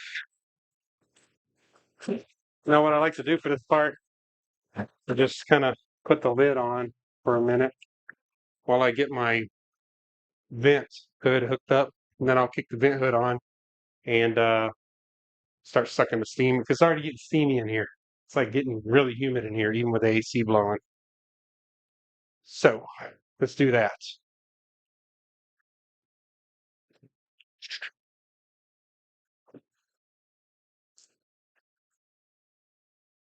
For a minute, need to lock the hoists in place so it doesn't move on me. A makeshift carabiner setup. Okay, let's hoist this thing up enough. I do have to, sometimes my vent hose, I have to kind of like pull it through a little bit. I do get a little bit of drip back, but it's usually like towards the end of the brew session. I'm not really too worried about it. But here, just gonna lock it up. How does that look on the camera? Well, okay. Well, I'll adjust the camera back down in a minute. You'll be able to see the kettle better.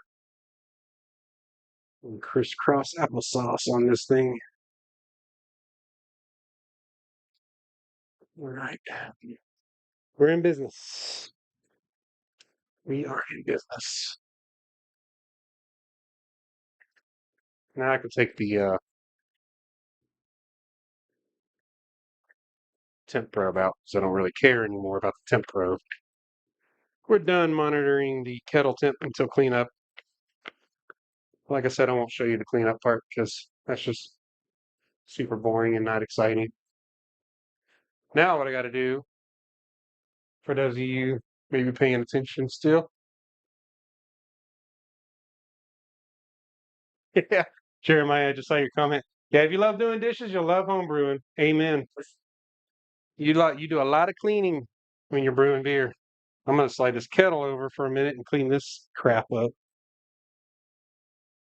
So it's a little star sand on the counter here. Table, counter, whatever you want to call it. That kettle's damn hot though. My alarm's going off for temp. That's funny. I'm not sure why. All right, get this back in here. I need to adjust this guy, this camera a little bit. I have it raised up some so you can't see as much. So let me take this off again. All right. And let me or set it to like I'm gonna ramp up the boil capacity. Oh, you know what?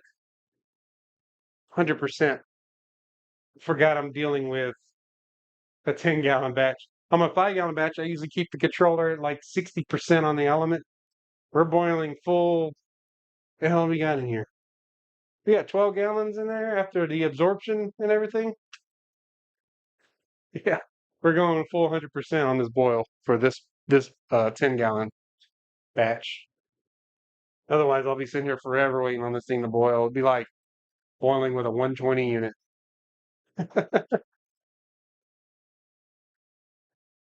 All right, I'm gonna plug my vortex fan in here. I don't have a switch for it. I'm not complicated yet. I meant to put one in, but right now I just crawl underneath the table and plug it in. So laugh if you will.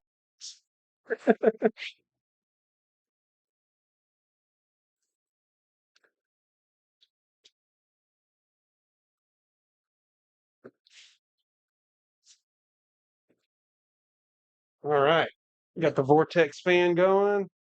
It'll start sucking that steam out of this room because I'm already sweating. AC's blasting away in here. Couldn't even know it. Cleaning up a little bit of a mess here. I know you guys. Sorry. All right. Now we watch this sucker get to a boil and then start putting our hops in. What we're gonna do, once this thing's boiling, I'm gonna put the brown sugar and hops, first edition hops in on the hop schedule here. I don't know if we're gonna get any better than that, to be honest. That's all right. You can see that pretty good, right? I swear I will come up with a better angle. It'd be cool to like mount a cam up inside the hood, right? And you get like maybe it steam the hell out of the camera and it would be kind of useless. All right, let's look at the conversation here. Hey, Rex is back, or Rex been here, I don't know. Um, let's catch up, man. I can actually look at the camera on my screen over there and watch the kettle too. So I'm on my back to you guys though. Let me do this. Drink it. Yeah, not yet, man. Too sugary. Need some alcohol in there. A little bit of work you collect. Oh shit. Good point. I did. We had 10:55 at like the 45-minute mash point. I'm gonna go ahead and grab another sample here. Do a little. Let this bad boy cool down a little bit, and then we'll take a refractometer reading of it. We'll see if it came up at all. I suspected that we had already fully mashed out at 10:55. That's usually the case when I make this beer. But maybe I got a little more sugar out of it. I don't know yet. So we shall see. We shall see. I'm gonna let it cool down some. It's still pretty damn hot. Put it in the air conditioner vent here. Let it cool down faster. Cooler down. You're probably getting it on my mic, right? You're probably getting a little wind sound on the mic. Sorry. Wasn't even thinking about it. This is better. So let me go back to the messages while I'm waiting for this to cool down. It drained really well, man. Yeah, you can make dog treats. I've seen people make dog treats. Um, definitely. There's some brewers I've seen make dog treats with their spent grains and chicken feed, etc. If you got a dog, you make some treats. Yep, Brian, you're right. You totally can. Um, the smell of the mash phase is very good, man. I'll tell you what didn't smell so good, and I'll be quite honest with you. Um, the the uh, the blueberry beer I did because I was feeling experimental. Unfortunately, it wasn't a bad beer. It really wasn't. It did take some time to mellow out though. It was very hot. It was because of all the sugar from the marshmallows and the grain, and then it was just a very very hot beer. But it settled out after a while sitting in the keg. It kind of conditioned out a little bit and was bearable to drink. And then it got better and better. And then the beer, I used Belma hops in that. That was my first time ever using Belma hops, but I was looking for something that had kind of a fruity-esque uh, profile to the hops. And those are the only thing I could find at the time. I still have an ounce of them in my little fridge here in the freezer. All my hops are in the freezer. I just try to preserve them as much as possible. All right. All right. We got some hot break building there. That's good. So, but anyways, yeah, the blueberry beer, it smelled awful. It smelled really good when the cereal first hit the mash, and then it wasn't, but maybe that was only lived for like 10 minutes, and then it just didn't smell that great. But my wife drank a lot of it. She did. I drank some of it, and she drank a good bit of it. At the end of the day, it tasted more. You could definitely taste the cereal profile, like the cornness, almost like a Budweiser, if that makes sense. Like all the corn and rice they throw in, all the adjuncts they just throw in there. Um, it tasted very corn-esque. Would I make it again? Probably not. Or if I make it again, I'll probably do like a different hop just to see if that does anything. Maybe add some kind of berry juice in there. Probably some berry juice, I think, blueberry juice or something. I think that would be good. You're working tonight, right? What do you do, man? What kind of work do you do that you're working nights? By all means, I didn't expect people to sit here and watch me for 3 hours. I figured people would come and go, because that's what I tend to do on live streams. Or if I'm at work and someone's doing a live stream, I'll usually just like listen while I'm doing other things. Of course, my day job is so interruptive in the fact that like I'm juggling a lot of different things. So I can't really sit and steadily listen to something for more than like 30 minutes. So I'm always hopping in and out of things. I'm always like talking to people, doing stuff, communicating with people that it's a lot of interruptions. So I don't really podcast it up much at work. Um, Not complaining about it because I do really like what I do. So where did I put that? Oh, did I put it back in here? All right. Let's take this reading. It's cooled down enough. I know I wanted it to be chilled down some. All right, let's see what we're sitting at. I said 10:55. Let's see if we yeah, about 10:55. So the extra time of mash wasn't really necessary, I don't think. All right.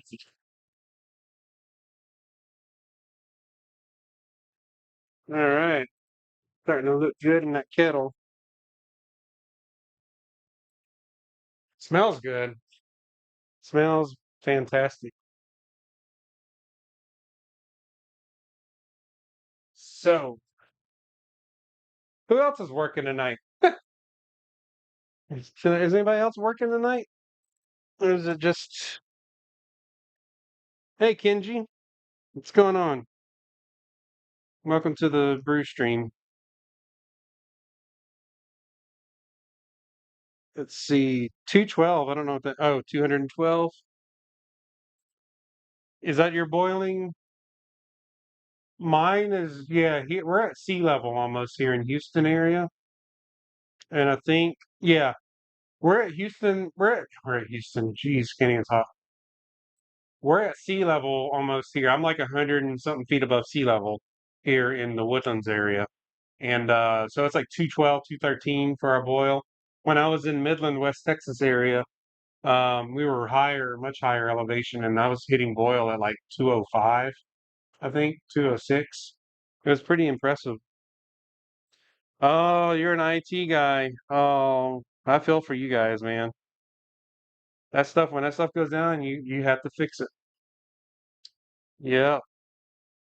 We have an IT support team also, and they work weird schedules sometimes as well. So,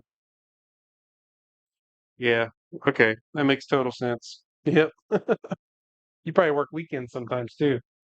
Um, I'm gonna move some stuff around here, rinse it off, just get some things kind of get all the sticky crap off. Uh,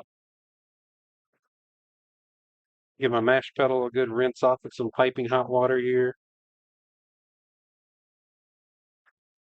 Come on. Oh, I see some ripples. Think we're about to get a boil break here. I see rippling going on beneath the hot break. Now, question.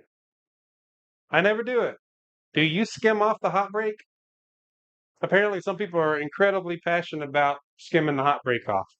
That you just made an incredibly terrible beer if you don't skim the hot break off. I don't skim it off. I did once or twice just to see, but I didn't see any difference. But apparently, um, people say you're supposed to skim it off. Yeah, I don't touch it either, man. I just kind of let it do its thing. I just let it does its own, it breaks, it's the hot break. It comes through, breaks through, boils up. The rolling boil just flips it over, and eventually it just goes away. And kind of just, at the end of the day, it's like a clump of proteins, that you take out of it later. We're at boil. We are at boil though. Let's get our sugar in. Very, very, very dangerous step here as far as putting this in because this stuff can boil over. Not boil over. This stuff can splash and burn you. And I have an exposed heating element at the bottom of this thing, so I always try to stir it real good here. So we'll see. We'll see what happens here when I'm adding this in. But I do not miss cleaning more than one vessel. This is so easy to clean. All right, I got a little bit left in this bag. Come on.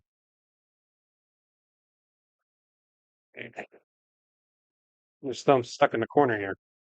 This thing about brown sugar, it sticks to itself a lot. They say that it's not supposed to, but I don't know if it's because I live in a real humid area that it just clumps up and sticks. That's it, though. Now we're going to do our hop addition here. 2 ounces of Hallertau Mittelfrüh.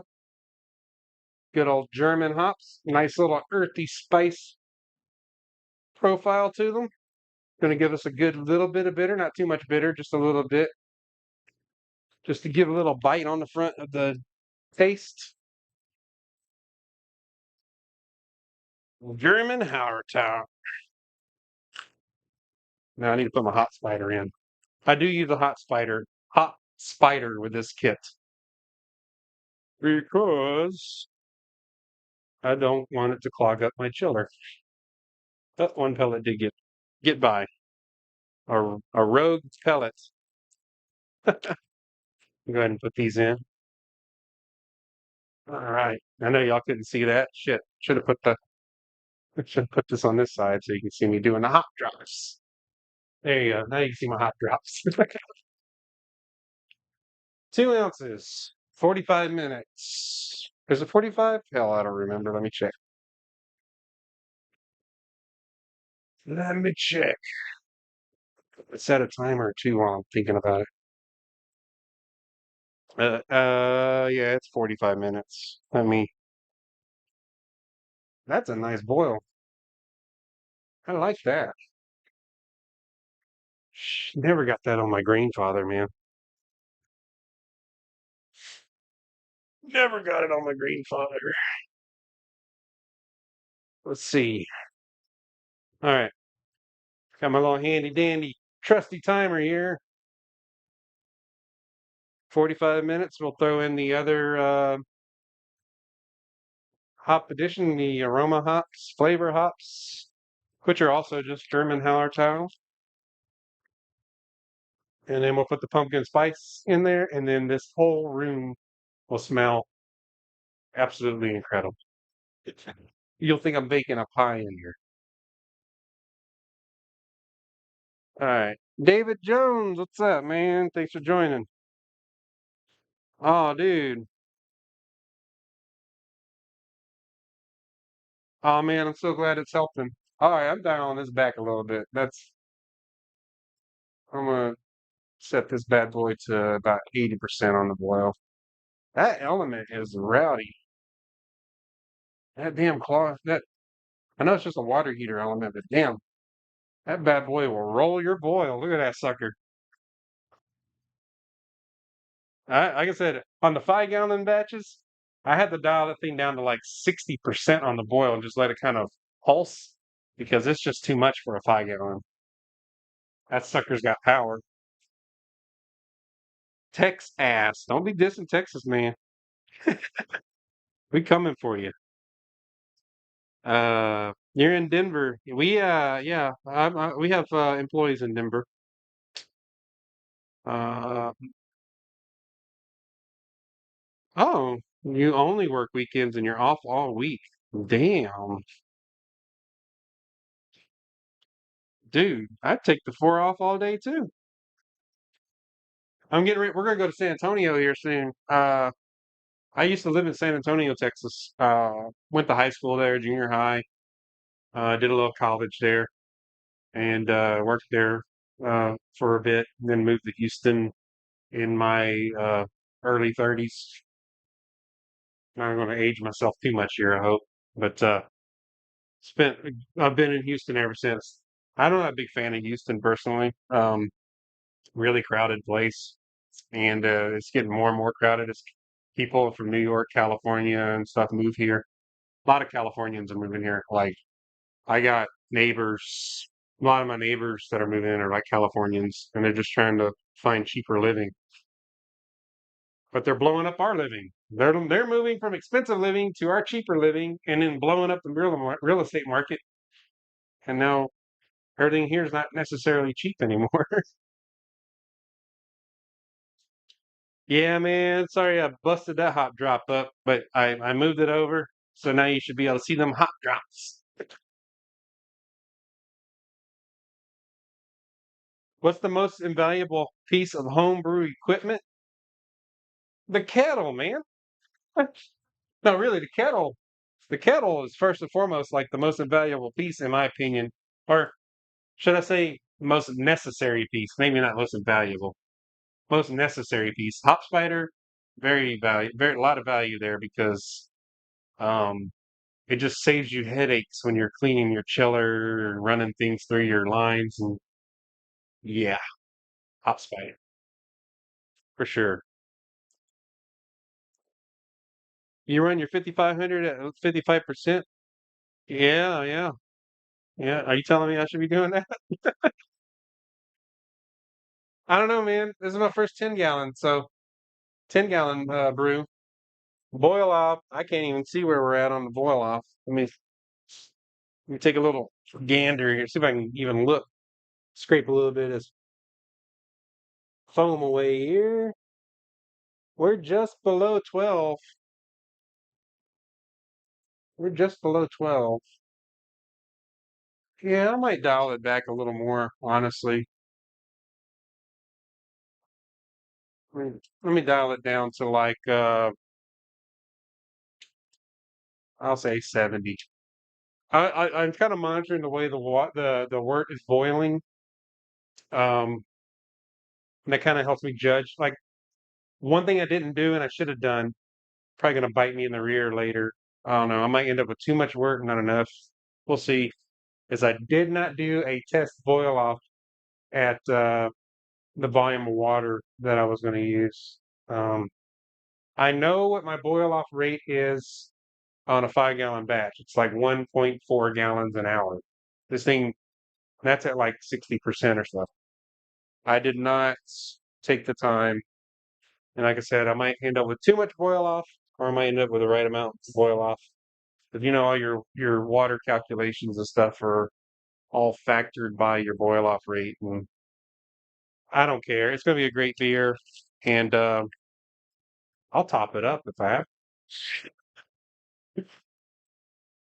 I don't top up very often, but if it's like really short, I will top it up. But if it's like just a little short, I won't top it up. My water is actually really good around here. Probably like be kicking a dead horse here, but I've mentioned it before. Is my water goes through a water softener, but it also goes through a carbon scrubber. So there's no like even in our baths, our drinking water, like out of the faucet or the refrigerator, the water, you can't smell any chlorine or anything. Like it just and the water tastes better, sweeter. Um, but when I'm brewing beer, the water's too good. Like the water's too clean. So I have to put this stuff. I like to use this gypsum stuff here. I just buy a packet of gypsum off the interwebs or whatever, and food grade gypsum, and a teaspoon per 5 gallons, and then the extraction is fantastic. Once in a while, I will use brewer salts too, like chlorides, calcium chloride salts. Just depends on the beer. Like IPAs, calcium chloride salts, and gypsum. But this beer, it's a very neutral beer. This one is really the base of this beer is very neutral. Um, because it needs to be very neutral because you really want the hops and the spices to really kind of shine through, along with the crystal malt and the biscuity malts. And the victory and the biscuit malt add kind of like a pie crusty bread esque flavor to the beer. Um, so that's my opinion. I mean, you can do what you want. I'm free country, right? I think we are. Uh, love watching hop. Okay, hop spider. Great. What's the okay? Optional equipment? Absolutely. Optional equipment. Hop Spider's a game changer, I think. Although Clawhammer, I don't know if y'all watch their channel. I watch their channel. Um, I hope they bring the shenanigans back too. Um, but they started analyzing not using the hop spider because they thought maybe it wasn't imparting the hops into the beer enough. But I don't know, man. Like this hop spider's huge. Like it's deep. Okay, it's designed for 20 gallon. I have a second one. It's designed for a 20-gallon system. I have a second one up here. I haven't even opened. This system came with uh two hop spiders,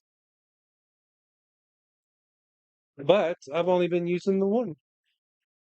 Having another Oktoberfest here. You got to drink beer while you make beer, man. That's the rule, right? Got to finish this one.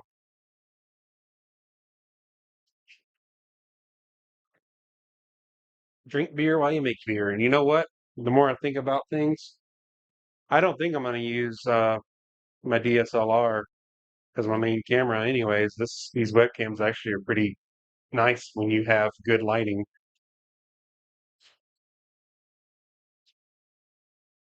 Let me see. All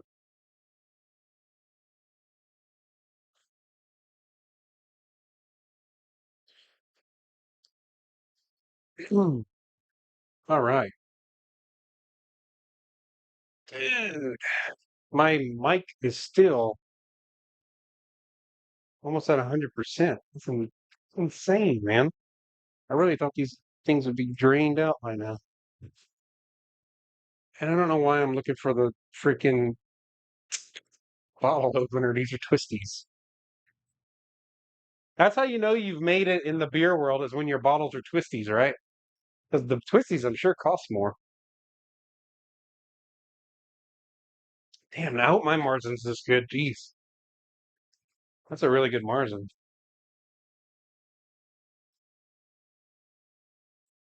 Little boil kettle pouring for you.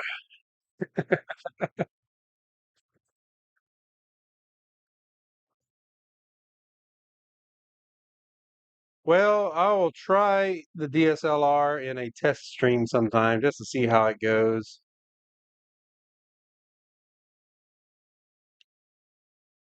Yeah, on the gallons per hour thing, I agree. You want you definitely want to know what your boil off is. So I guess what you have to do is you just kind of have to settle on what you want your boiling rate to be, and then just know what your boil off's going to be based on that rate. But I think this is going to be fine. Yeah, we're boiling off perfectly fine here. It's kind of steady. It's not too crazy. 34 minutes till the next hop drop. All right. So,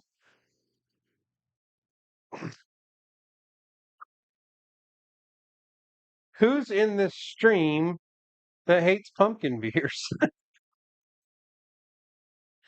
There's got to be somebody in the stream that's just here to watch because they're bored.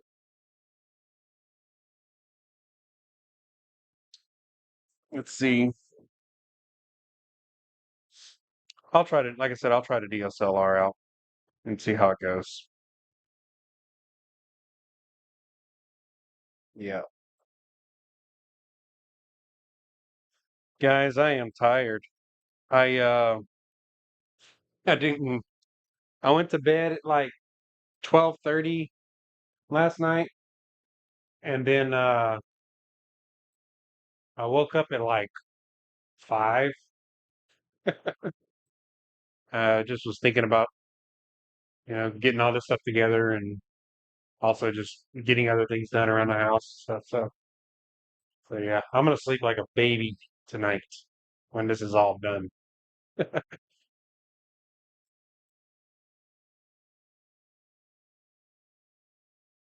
Let's see.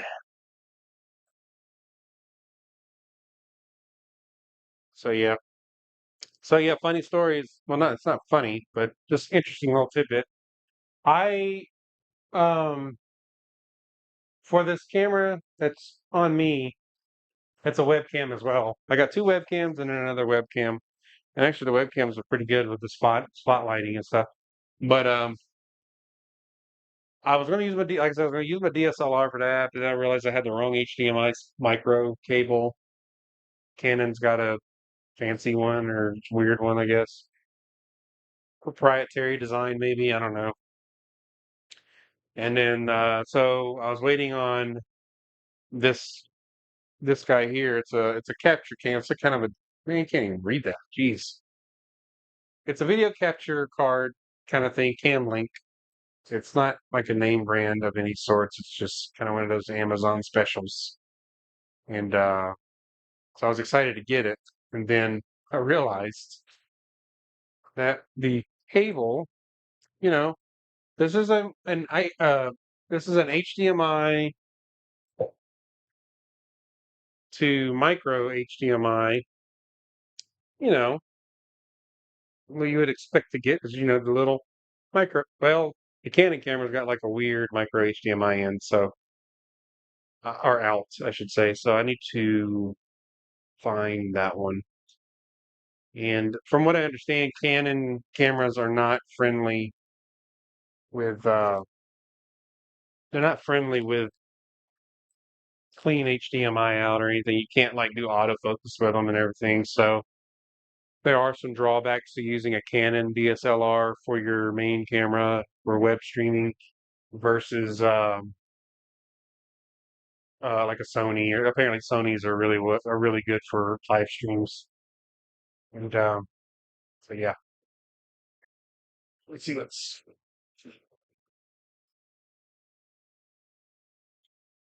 me see right here.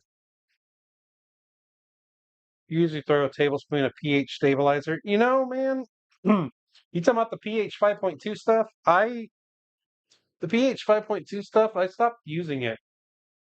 What happens when you use that stuff? One, it doesn't give you a 5.2. I promise me, I've done the checks. Um, what it does is it locks your pH. So if you're going to use that stuff, because it's like chloride salty, it looks like chloride salts. But what it does is it kind of adds a little acidicness to the saltiness too. It kind of adds a little saltiness to your beer. Um, it's supposed to bring it down to like 5.2, but if you test the results, not just water, like you need to test the mash, like have the mash recirculate for a little bit and then do a pH test.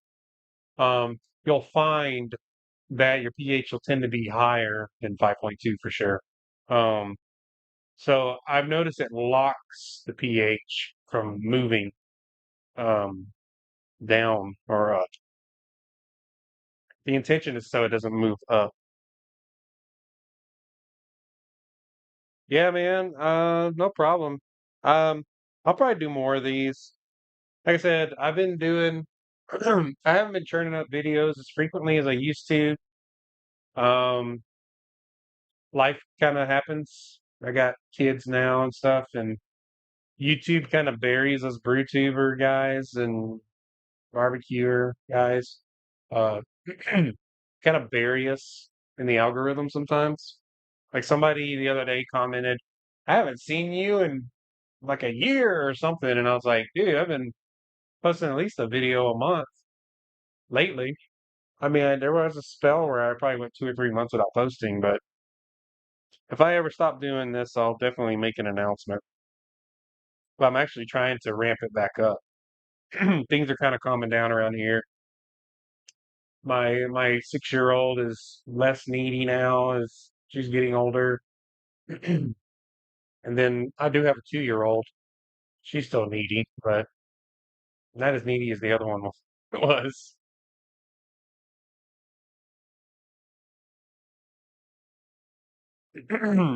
Yeah, you can use a. You know who was a big advocate of using that pH stabilizer was Joe from Terpsichorean Kid or Terpsichorean Kid. I think it's Terpsichorean. Kid. I don't know. Joe. He was using it all the time, and but I was using it, and I was noticing that my beers were, I don't know, they were different with it, and I just decided not to use it anymore, and instead, um, just adding salts and gypsum, just hardening up the water a little bit, tend to adjust the pH that way, and it worked out great. Terpsichorean kid. Yeah, I was trying to do a. I reached out to Joe because I wanted to do a collab with him. And he never responded, but then he's going through some changes in life too, clearly, because he tried to make a comeback, and I think he's facing the pain of just homebrewing has kind of died down quite a bit. Not a lot of people are doing it as much anymore. Um, I've noticed a lot of homebrew stores are not doing very well anymore, or a lot of them kind of disappear, and the ones that survive are surviving because they're the demand is going to them now versus to all the other stores. So they were able to survive the thinning of the herd, if you will. And then COVID happened. That hurt a lot of businesses. And then everybody was ordering by mail, ordering online. I'm guilty as charged. I do it today.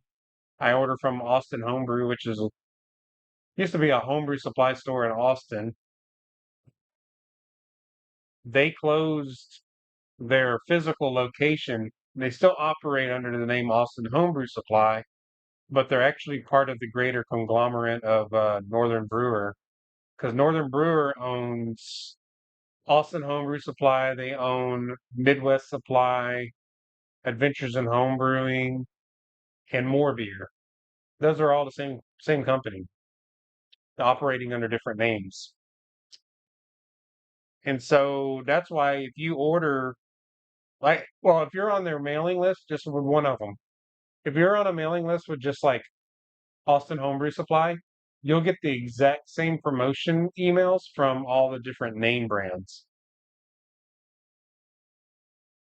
So just like Dungeons and Dragons. I don't know anything about that, man. Yeah. I said it and I mean it. Craft brewing is a fad. It was a fad.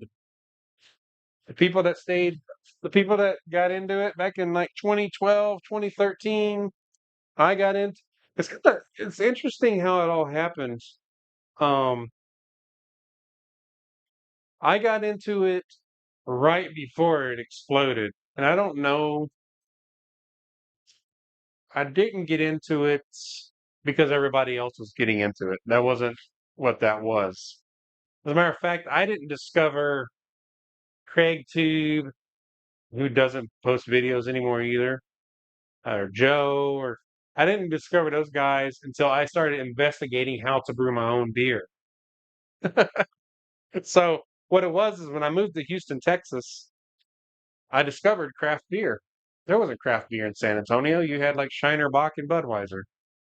Um, and Shiner Bock's a great brewery. I mean, that's what I'm drinking right now. Is Shiner. Shiner. I should say Shiner, not Shiner Bock. Shiner Bock's actually one of their beers. But Shiner Brewery, little German brewery, out in West Texas, a little bit, not West Texas, but like between Houston and San Antonio, Schulenburg area. That's where they exist, and they've been around for a really long time. But when I moved to Houston, I discovered craft beer. Started going to these like the 4 or 5 breweries that we had at the time. Started kind of going to them and just trying all the different beers. And then I got to thinking, man, how hard would this be for me to make it at home? Right? I was like, is it hard? Can you make first the first question was, can I make beer at home? Is that a thing? And then and I started digging and mining. And then I got excited. And I started with extract brew kits, and I probably did like 7 extract brews before I just went full blown all grain brewing. Um extract brews are way more convenient because the hard part's already been done. You're basically just cooking it on the stove and then topping it up. You can't really mess up an extract brew unless you just simply touch the cooled wort with an unsanitized spoon or something, or you use crappy water, or you don't control the fermentation temps. You can't really mess those up. Matter of fact, when I did that other video the other day, I fermented in this little guy. Clawhammer sent me this guy. Pretty cool. Little pet fermenter, man. Holds 1 gallon of beer. And I brewed it on the stovetop. And I literally just sat there. I dialed my AC sits at about 75 in the house. But if you put your fermenter on the floor, your floor space is always cooler than the higher space because heat rises, cold air falls, right? So I just had this sitting on the floor for like 2 weeks in one of the warmer rooms of my house, honestly. And the beer came out really good. Really good. Probably one of the better ones I've made in a while, shameless to say. But yeah, extract beers, you can't really mess them up. All grain beers, you can totally ruin those. You can really screw up an all grain beer. You, if you aren't conscious of pH, if you're not conscious of like temperatures, mash temps, yeah, you can totally screw that up. Well, we got a nice rolling boil going, and I appreciate y'all joining me. We'll be hitting the finish line here before too long. All we got is one hop addition, some pie spice, and then cooling it down, putting it in the fermenters. I'm gonna put it in 2 fermenters. Speaking of, almost forgot, man. I need to sanitize those. Uh, here yapping at you. I need to sanitize my fermenters. So you got 2 ways to sanitize the fermenters for those who don't know anything about brewing at home. Um, you can fill your fermenter with a bunch of sanitizer all the way to the top if you want and let it soak or whatever. If you use iodophor, iodine-based sanitizer, you usually have to let it stay in contact with the surface for like a couple of minutes or so. Star sand, pretty much immediate. This stuff is like an acid. And I'll tell you what, if you ever have stainless steel tables and you got a rust spot or you got something going on with your stainless steel, if you take raw, just like the pure concentrated star sand, and just wipe the table completely down with it and let it sit, the acid in that star sand will actually give you a nice finish on your stainless steel if you got some kind of issue on your stainless steel. If you got etching on your stainless steel, you might back off on. You might not try that on any etchings because it will eat away the etchings on your kettles and stuff. Um, but you can passivate stainless steel with star sand, like repassivate it. Like my table had some rust spots on it. I don't know why. I don't know why this came from Websterant or whatever, and I had a couple rust spots form after a few brews, and I kind of took some Brillo pad and not the steel wool, but the nylon stuff. I scrubbed it real good with some cleaner and everything, and some barkeeper's friends. And then after that, I went across the whole entire table and passivated it with some star sand. And I just let it sit on there for like 10 minutes or so. Then I went back with like just a clean rag with water and just went over it several times, rinsing it off, like just wiping it off, wiping it off, wiping it off. And I haven't had a rust spot since I did that.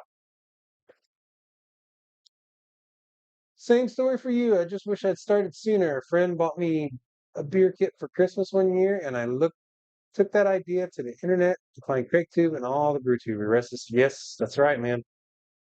Yep. I loved watching Craig's videos. And Craig was just one of the OGs of YouTube brewing, right? Craig was like the OG. He, but Craig didn't do all green beers. Half the time, Craig was just making beer because he needed to drink some beer. You could tell Craig was more, he was like just brewing and brewing just to drink. Like he wasn't. You could see the passion was kind of dying with him. He would pretend to be excited about some of those beers, but his passion was dying, man. Like you could tell he was done. Like he was just like over it. And then YouTube screwed him. They took him. They took his channel down, and he had to like beg for it back. And then he's been jaded ever since. And I was jaded for him. I was really jaded for him. I think they did him wrong, man. I think they did him incredibly wrong. But I miss him. I do miss watching his stuff, and I miss watching Joe's stuff. And I think that's probably why I still do stuff. It's just because I feel like somebody needs to. But I used to say that I wasn't going to like make videos over something I thought like people would be interested in, but now I just kind of like want to shoot anything. But the hydrometer comparison ordeal, I'm definitely thinking about doing that video for sure. I think Short Circuited Brewers did that one time. Um, and then so I was like, well, there's that video, and he's comparing like hydrometers versus refractometers. But nobody's compared refractometers or hydrometers against the easy dens. But if you don't have this thing and no Anton Parr didn't give me this or promote it to me or reach out to me or throw anything my way, I was just, I think Beer and Barbecue by Larry bought it, and I was floored. I was floored at how awesome it was. So let's go ahead and star sand this kettle just so we got. We need to get the airlock out of there. I have an airlock in here. I'll move it over here so y'all can see what I'm doing. Maybe I can put it over here. Yeah, can you see that on the camera? Yeah, you can see it a little bit on the camera. Not much. So, time to prep for the final lap. Somebody else, like on Instagram, I shared the other day, I was kegging a beer and I don't pressure transfer anything. Like I just open keg lid, tube to the bottom of the keg, and I just let it kind of fill up. And and I just kind of let the liquid push the air up and out. And then after the keg is filled, I take it out to the keezer. I put it on some CO2, dialed up to about 30 psi, and then I bleed the keg about 6 or 7 times just to get any oxygen out of the headspace. And it's worked. It's worked for me, man. I didn't overcomplicate it. That's all right. So this is the guy who wants to save on how much sanitizer he uses method. I just take a Zep spray bottle, mix a little star sand in there, and it's nice and bubbly. You're good to go, man. And I just saturate the inside of my kettle, or my kettle, saturate the inside of my fermenter. I just let it run down the walls and everything. And then what I do for the lid, just take the lid, I take it over to the sink, which you won't be able to see too well. Sorry. I just saturate the lid real good. The little rubber grommet guy or band that's in there. I saturate my cooling coil down real good. This is a Blickman cooling coil. I bought a pair of them when I decided. Actually, I bought these Blickman cooling coils around the time that I ordered the catalyst on Kickstarter. Catalyst glycol chiller. I think SJ Poor bought one too, and he's had problems with his. So I don't know. Okay, so that's one. I'm gonna go ahead and sanitize this guy as well, and I guess I can turn the camera towards the sink so you can see what I'm doing over there. So just over the sink. Just soak it down, saturate the hell out of it. Make sure that get a good coat of star sand. There's no chance for baddies to get into my beer. And I just put her right in there. Now she's ready for beer, ready to ferment. I'm about to do something incredibly blasphemous for some of you. I'm going to I'm going to split my SO5 packet between the two fermenters. It'll work, trust me. And I'm not worried at all. At SO5, the dry yeast, plenty of yeast cells in there, man. Plenty. Liquid yeast, I'd have to create a starter and wait for that for a day, and then dump it between the two fermenters. Dry yeast will multiply. And quick. Just like I only use dry yeast these days, honestly. But it's because I'm so worried about the expiration of liquid yeast. All right, let me go to the chat. Oh wow, sorry to change that. Jealous of my friend just posted an Iron Maiden concert. You're showing your age, Greg. Grog. Greg. Keep doing what you're doing. Love your content. Thank you, Rex. Here's Joe's pumpkin ale recipe I would use. Yes. Do a video on it. We're already partially done now. That's true. You had me seriously considering buying one, but I'd love to see it in action first. The catalyst fermenter? Or the catalyst temp controller? Are you talking about that, Rex?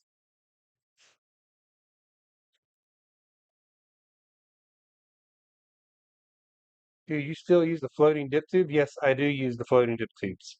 As a matter of fact, your suggestion, uh, Grog, your suggestion of cutting the tube a little bit shorter to where it's just touching down the bottom middle there worked great. As a matter of fact, the last two kegs that had floating dip tubes that I modified, 100% empty. As a matter of fact, they were sucking up yeast at the end, whereas like a standard dip tube, you get like that first yeasty pour. Well, it's the opposite with the floating drip tubes. See where we're at on time here.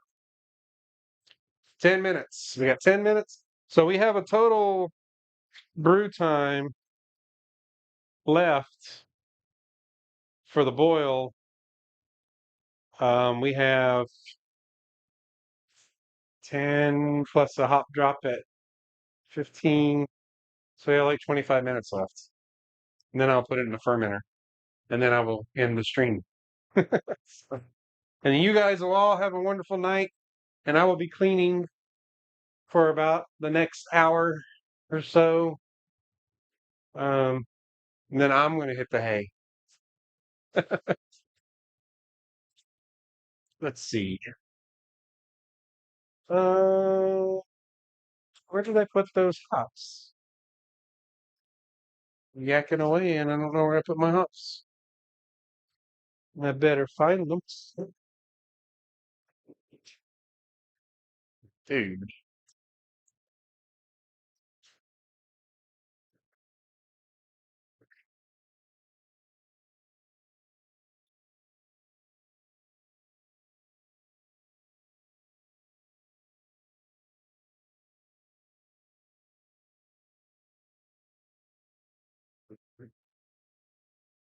We found them. All right, found my hops. Where the hell did I put them? I almost had a panic attack. And let me get the other fermenter sanitized here.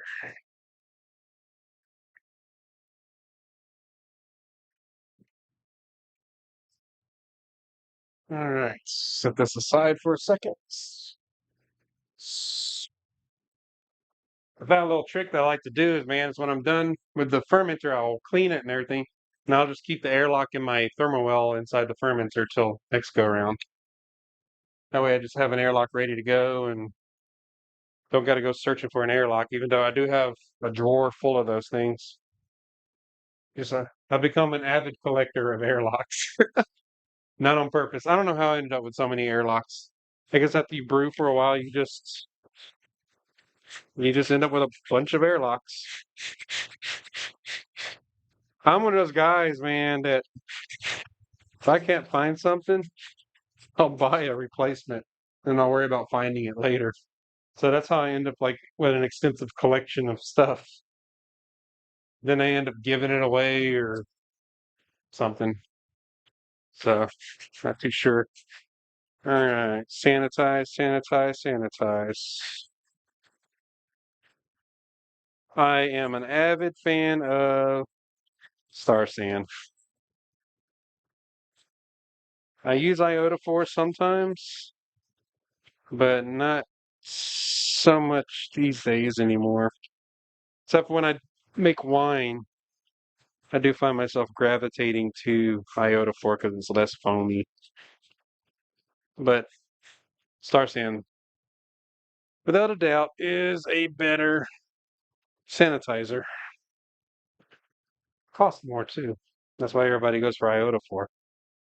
Doesn't cost as much money. I got some IoStar stuff and same company that makes Star Sand.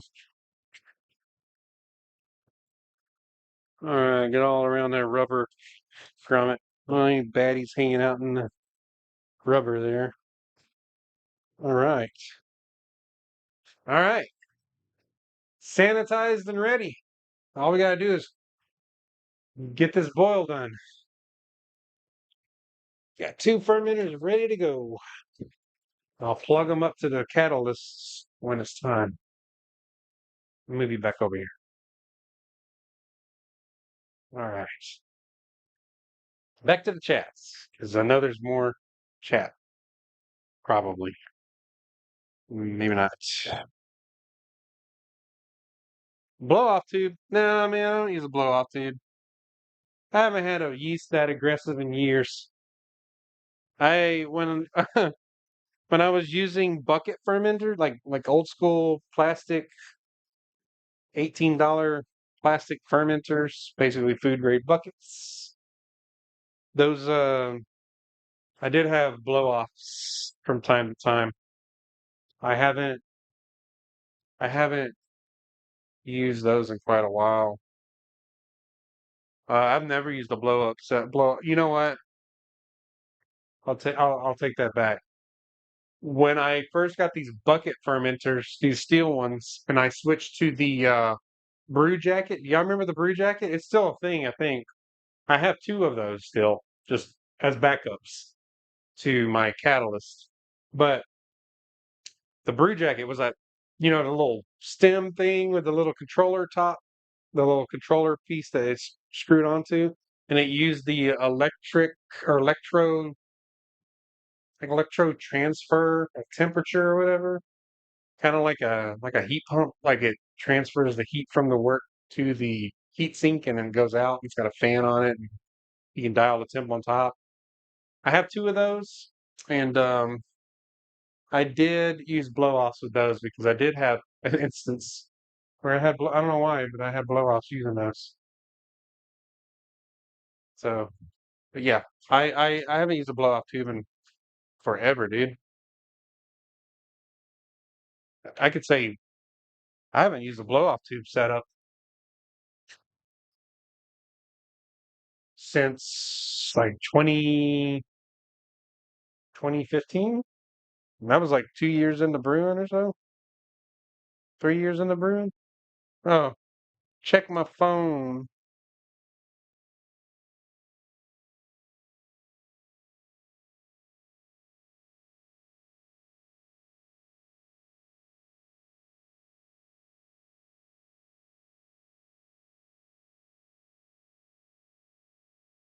Texting.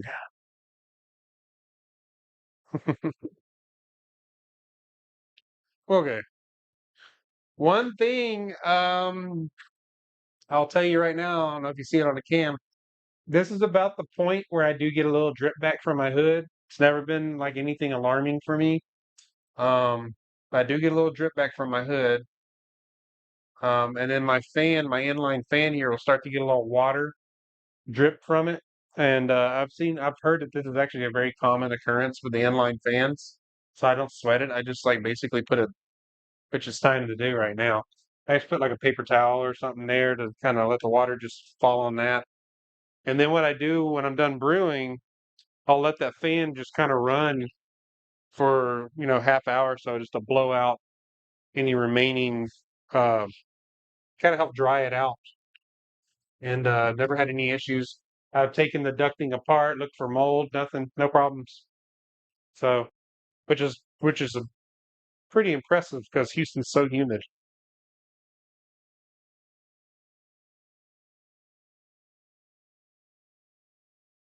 Let's see here. It's about to get real. Yeah, man, the Maiden's all right. I don't mind Maiden. I'm just saying. You saved the original pumpkin beer video with Joe. Is that the one where was that the one where he was like the fat guy with the beer, beer, beer, beer, beer, beer, Bell, what was his name? Baz? Isn't that what he called the dude? Baz?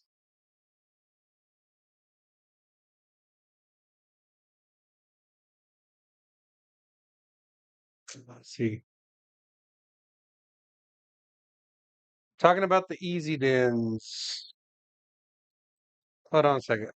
Oh, Rick, do you want me to do okay. Yeah, man, I can do a video on the easy dens. I paid a lot for that damn thing, but man, it's worth its weight in gold. It really is worth its weight in gold, man. It takes all the guesswork out of it. It almost it's almost like, we all had that friend, right? We all had that brewing friend, right? We all like tell me I'm not the only one that has a brewing friend that as soon as you switched to a full-blown electric system where you had precision on your mash temp, you were just precise. You knew how that beer was going to be. You could brew it the same every time because you had precision on your control on your temp versus just hoping and praying that you put enough temperature in your strike water before you threw the grain in and you had your grain temp calc just right. Tell me you didn't have a friend that was like, man, you're cheating. You're cheating. You took all the fun out. You're just cheating now. It's like, not really, man.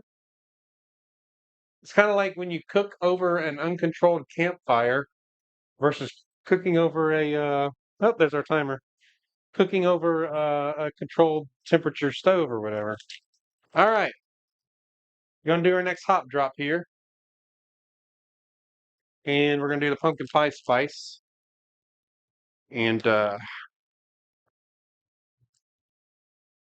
right, hop drop number. This is the first ounce of Hallertau. Just throw them in there. These are like I said, man. Come on, there's one pellet in there that don't want to come out. He just doesn't want to leave his home. These are Northern Brewer hops, but I ordered them from Austin Homebrew Supply. They're sending me everything Northern Brewer. Even my Victory Malt and Biscuit Malt was Northern Brewer. Man, all right, smell of vision. Smell it. Smell them. It's the best part right there when you can like smell your hops. Who does it? You smell your hops before you dump them in? Oh, damn. Man, they're my favorite hop, man. The German hops are so good. I just really love the smell of them. That and Centennial. I love Centennial hops. Although I haven't brewed anything with Centennial hops forever. So, pie spice. What I'm going to do is I already kind of have a general idea of how much is a tablespoon. I used to get kind of scientific with it with an actual measuring device, but what I usually do is I just put a couple. I need to put 3 tablespoons worth in this. So I'm just going to measure it out on my hand. All right, that's 1 tablespoon. I do usually have a measuring device for this, but I know what a tablespoon is. That's 2. Now I just wash my hands. And 1 extra to grow on, a little bit more than the other 2. All right, now this is when the shed just smells amazing. Yep, already smells amazing in here. Already getting aromatic in here, man. Holy smokes, that smells good. Yeah. Second.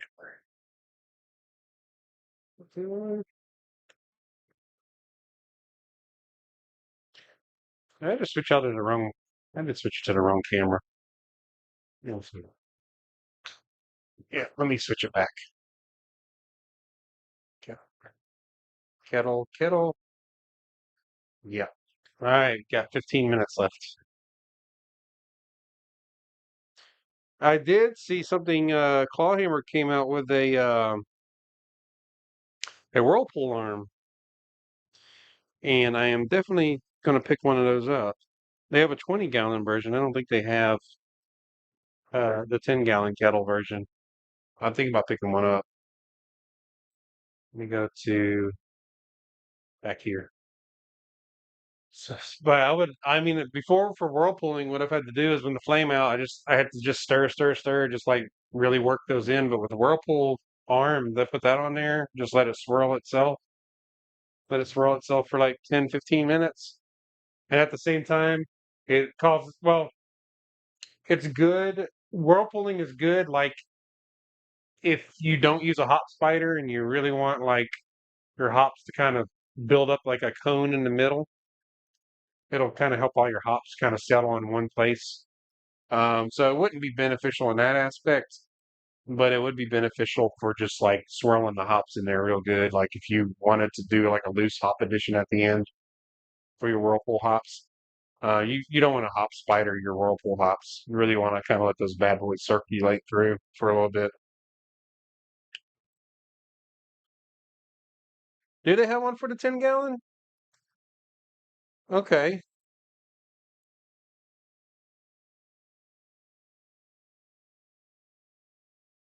Yeah, man.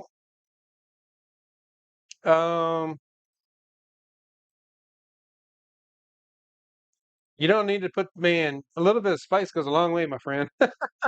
Trust me. That beer will taste incredibly delicious and good complementary spice to those German hops. Um, the the 10-gallon whirlpool arm, that's good to know. Um, might pick up one for both, the 20 and the 10. I think the one they had on their site was like $50 or something. I don't remember, but I will definitely pick one up.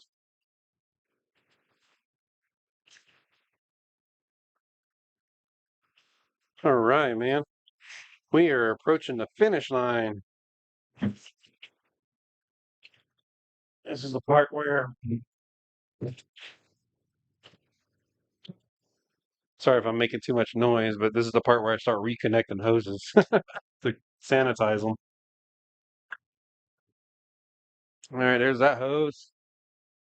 Oh yeah, you can see my hose connections there. Let me get the hell out of your way. Yep, see that's the first hose connection. Man, I need to throw these away too. Don't need those anymore. All right. Um,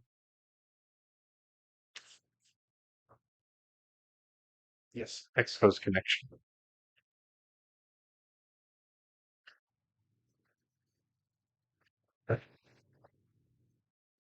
All right.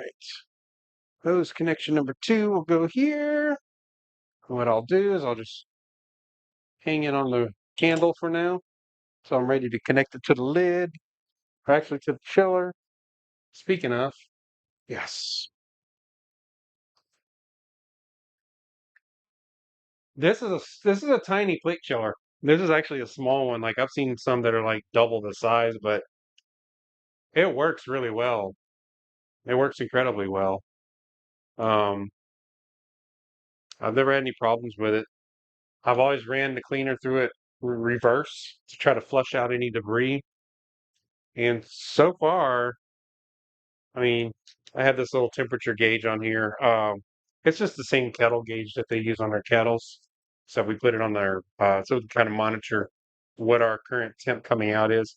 Now here in Texas, um, especially Southeast Texas. Still kind of warm right now. So my groundwater temperature is probably like 80 degrees.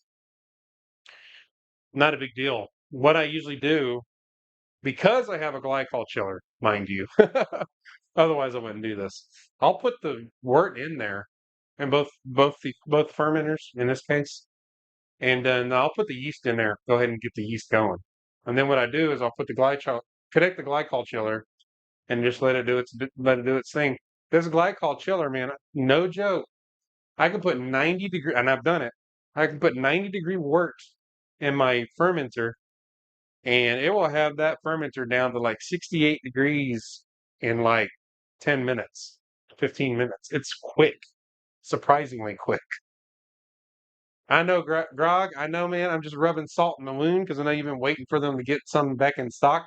I did talk to Kyle. There's two Kyles. There's Kyle from Clawhammer and there's Kyle from Craft the Brew. I talked to Kyle from Craft the Brew. I think it's Kyle or is it Brad? I don't remember now. I think it's Kyle. I talked to him and he said they were working on getting some more in stock and there was some supply issues and stuff. So they are getting more in. Is it worth the money? 100% because it takes up very little space. It literally takes up hardly any space. It's like a little air conditioning unit. It's actually smaller than my air conditioning units, but it's a little loud, but it's here in my brew space. It's not in my bedroom and I'm not sleeping next to the thing, right? So if you don't have a place to put it that you're going to be not bothered, what is it? Wait a minute, I'm thinking about this. If you're going to put it somewhere that you're going to be bothered by the noise, then don't get it. If you got a place to put it, like your fermentation space is away from where you sleep and stuff, get it. You can do it does two fermenters at once. It's awesome. And it's tiny. So we are probably what, 10 minutes? 8 minutes left. So I'm gonna go ahead and get my chiller hooked up here. I usually just set it next to the kettle like that. And then I take my hose here and I do wort in. Man, when I first got this system, I was going nuts because I wanted everything like fastened in place. That's why I made this little makeshift pump mount. Just slides onto my table and holds the pump in place.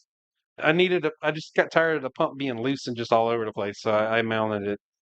That way I don't have to permanently mount it to my table, but I can mount it when I'm brewing and then remove it when I'm done. And I'll hose off my other hose in case there's any dust or anything. I don't want that on my hose. Man, this little 4-gallon water heater for my brewery space has been so good.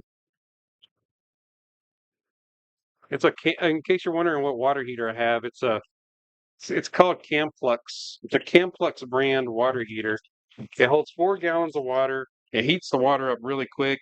And basically, what I did was the cold water line coming into my shed. I split it off. One goes to the cold water to the faucet, and then the other line goes into the heater, and then the hot water comes out and connects to the hot water side, like your typical sink plumbing, you know. So, all right, let me turn that so I can see it. And now I've got my chiller ready to go. Next thing I do is let's see if I can show you on the. Let's see if I can show you. Oh, I probably can't. Maybe I can. Hi, this guy. Can I show you? This guy. Damn, I can't really show you. Maybe again, this guy right here. I was like, how am I gonna like hook this to my chiller? Well, lo and behold, I found this little adapter at like big box store. Rhymes with your homies deep your Schloem depot. That was terrible. Anyways, got this from a big box store. The threading is just right, and it's got a water hose connection. So I simply just I unscrew the little nozzle guy off this thing here. Just take this thing off, set it aside. Don't need you right now. Then I thread this guy in. And then I take this guy that I made as well. I put a quick connect on here so I can just quick connect it into my chiller. So I screw it onto my sink first.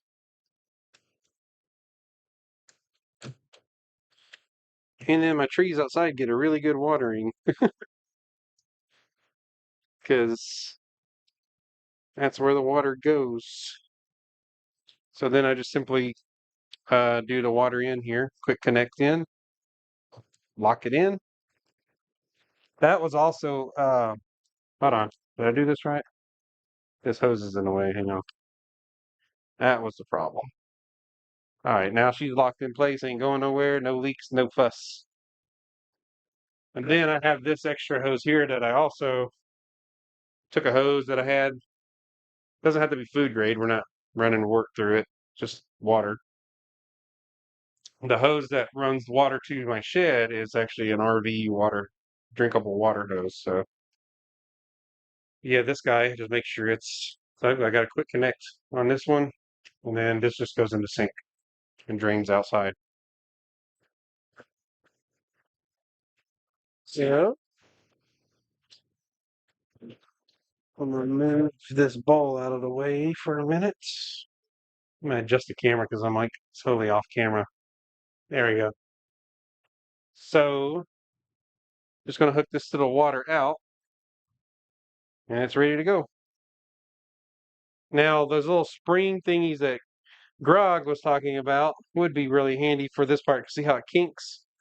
So I always have to do something like this where I like put the hose over the handle and then it doesn't kink. And then voila. Then we start sanitizing our hose. Boom. All right, back to the chat. Let's see. You gave up all hope on the catalyst, I know. You bought the 20-gallon one, but you still need to get some three-way valves. I'm not aware of why you would need three-way valves, but maybe I haven't done my homework.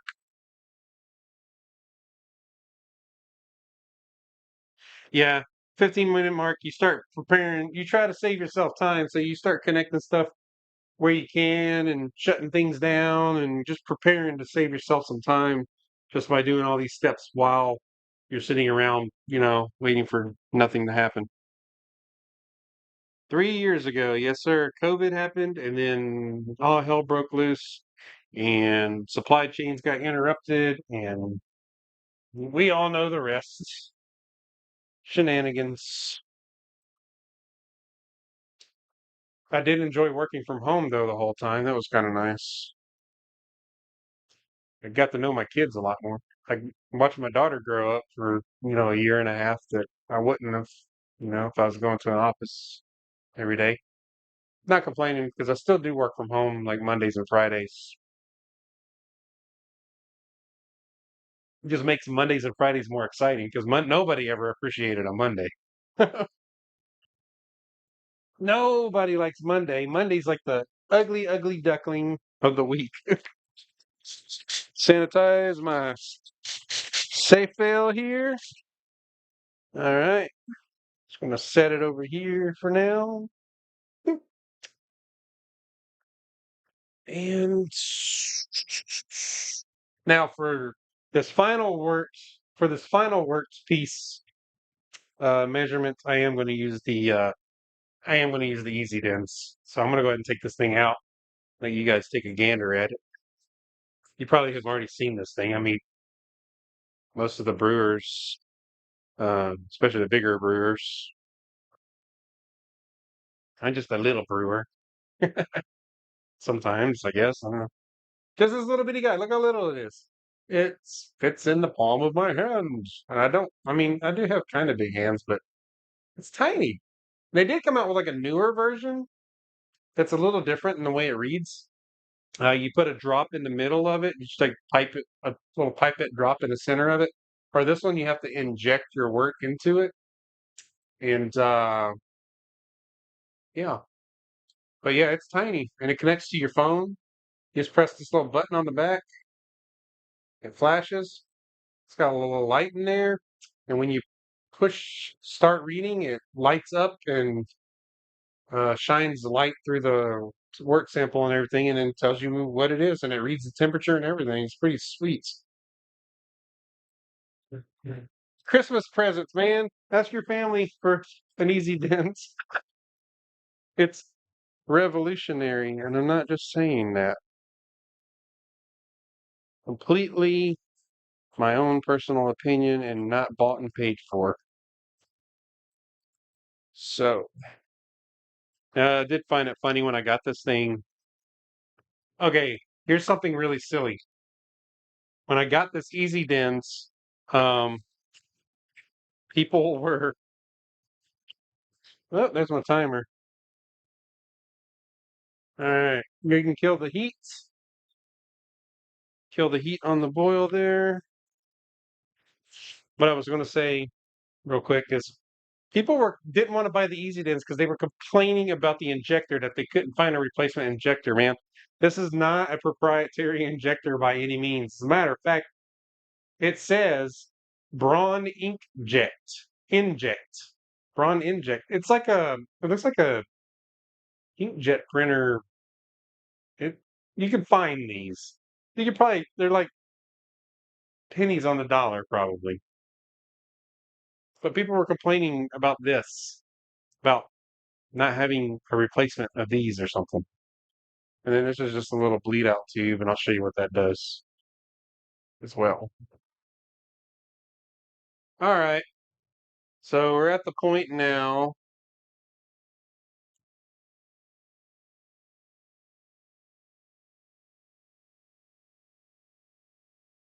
What happened there? Oh no, I'll do an Easy Den video. I don't have a problem with that. All right, I'll check out Apartment Brewer's video. That guy's got a pretty good following. I will definitely do that. All right, let's get some pump action going here and get this thing sanitizing. Open up this valve, open up that valve. That one's already open.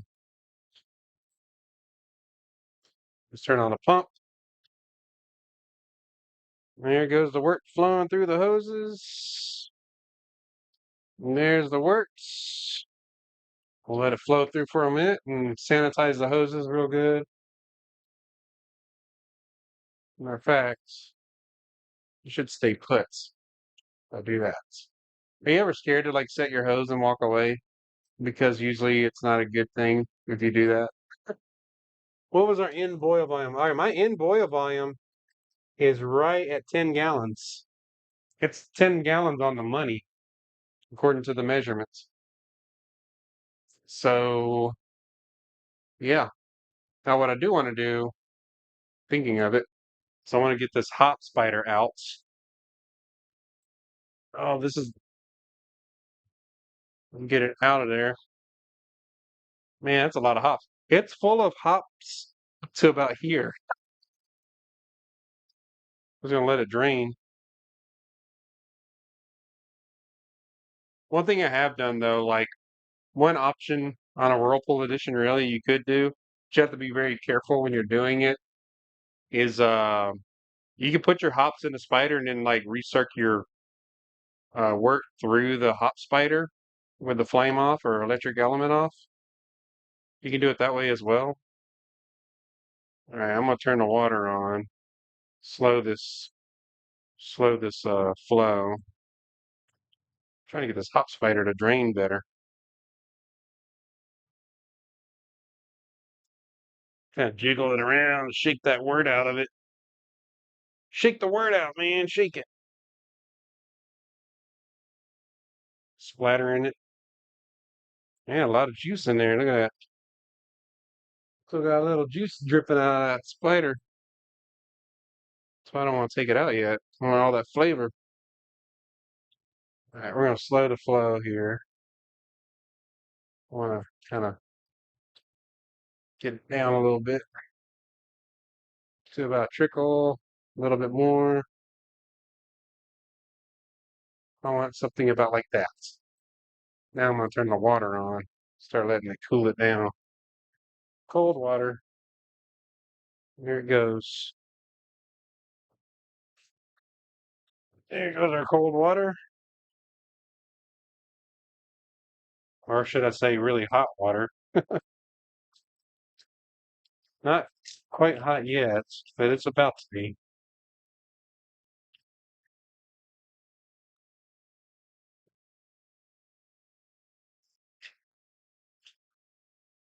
Or is it?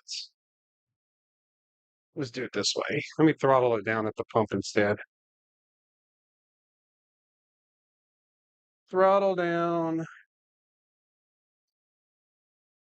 Well, you're gonna have to tell me how that beer came out brewing bad on Instagram or post the post about it. I'm curious what you put in it and everything.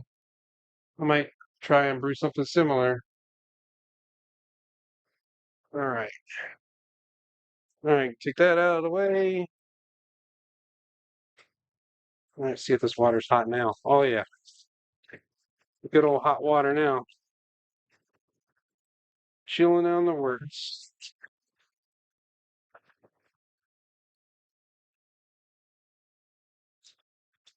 We just did a big old hot dump in the sink here. It's all going down the drain.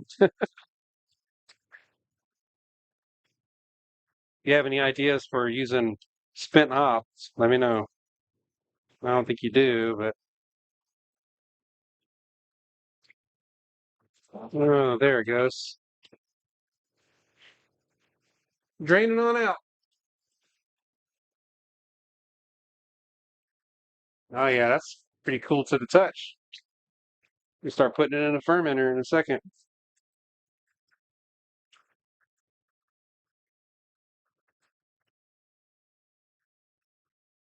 Well, guys, I know this is a little different than the typical Halloween-esque video I do for the pumpkin beer. I'm running out of ideas. Well, I'm not running out of ideas. It's just I'm only so creative, you know. But then I thought this would be kind of cool and unique and different.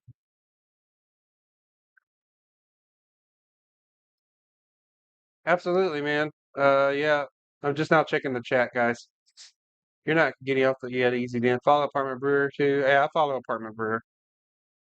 Surprise Claw Hammer hasn't come out with a hose clip attachment thing to keep it in place. I might 3D print something, if I have to. I do have a 3D printer at my disposal and I just might use it. All right, so this is going good. It's nice and cool. Pump off for a second. Here's what I like to do. Now, I'm not used to filling up two fermenters. So what I'm going to do is I'm going to have to monitor this one, which means I'm actually going to have to take the lid completely off.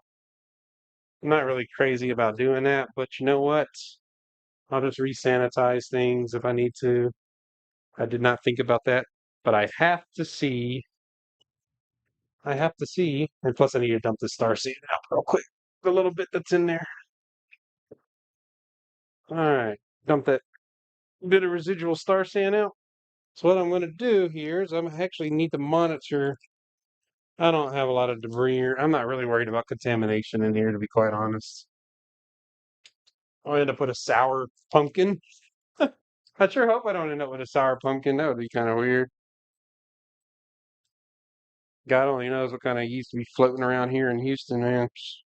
We already get molds and stuff just naturally around here. So I'm gonna let that. Can I? Let's see if I can get creative here, man. I don't even know. Can I use the little clampy here to hold this guy in place? I'm gonna have to go to Harbor Freight or something. Oh, there we go. Look at that. Ain't that something? I know y'all can't see that. I'm gonna show you. Well, can you see that? I clamped. I clamped the hose on the brew bucket with the little lid clamp. So the hose is just staying there in place and filling up. Damn. Necessity breeds invention, man.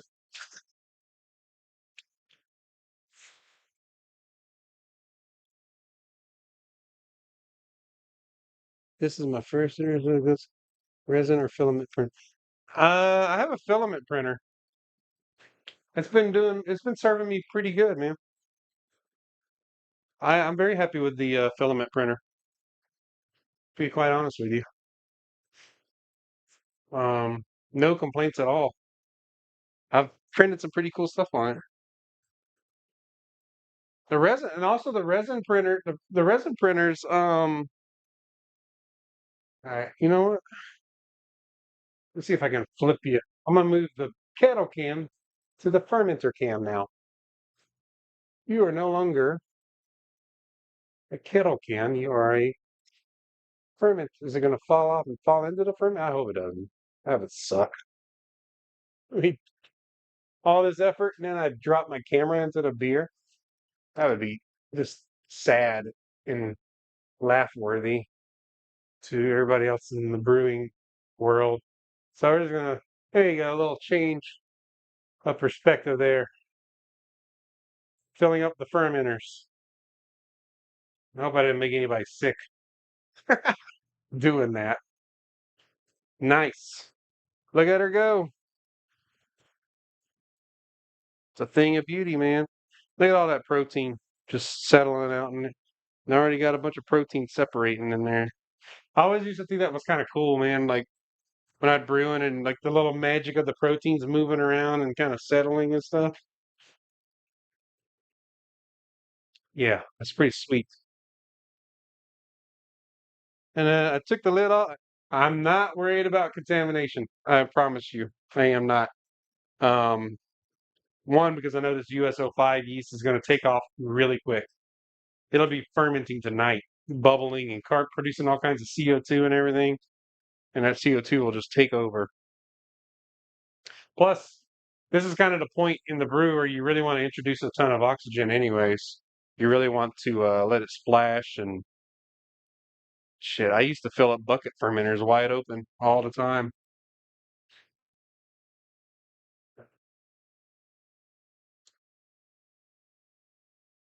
So yeah.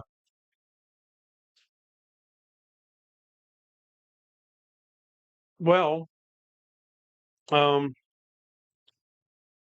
thank you for attending this first live stream. We are wrapping up, just filling up, and then we'll pitch the yeast, and then I'll connect to the catalyst, and then the rest of it will be cleanup.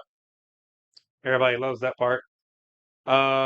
This was my first live stream. Had a hiccup in the beginning. I always want to make it cool, like really roll it out like everybody else does, and I have the setup right, but timing was terrible today. Not on my part, but I have a brand new laptop here. It's a beastie what laptop, to be honest with you. I wanted something that was going to pull its weight. And Windows had an update, and it updated, and then I had two crashes, and then Windows rebooted, and it's like running updates again after the two crashes, after the stream was already supposed to be going. And I was just kind of up in arms on that front. Check my phone.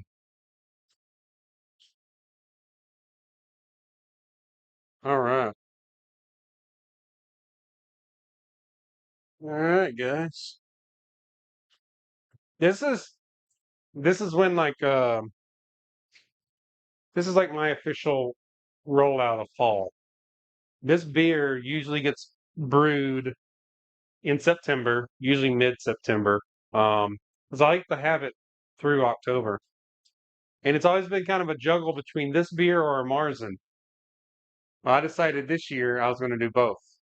So I did the Marzen back in August or early September, really early September. And I let it ferment and lager. And then, I fermented it at room temp, not room temp, like 60 degrees, 62 degrees. And then I gradually dialed it down to like the 40s to around 40s.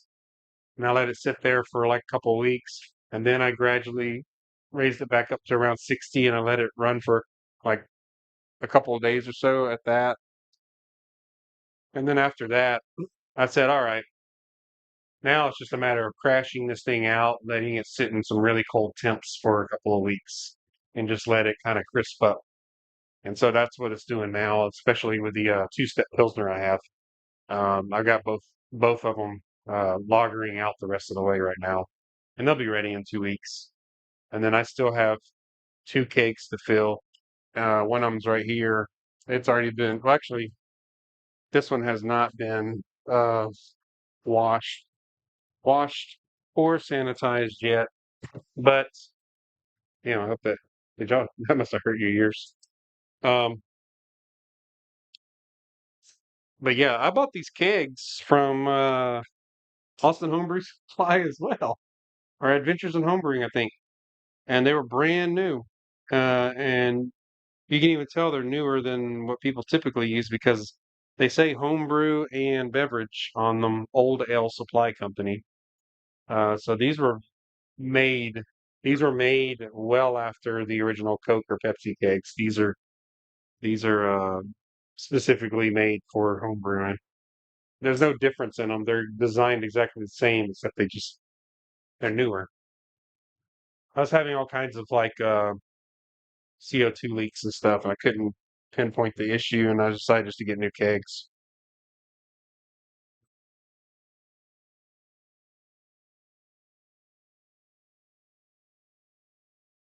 So by this point, you guys probably getting tired of me yapping at you. I'm gonna pull up something right quick.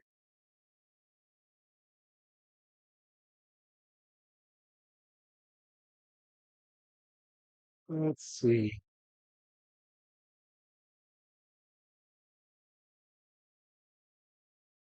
Oh,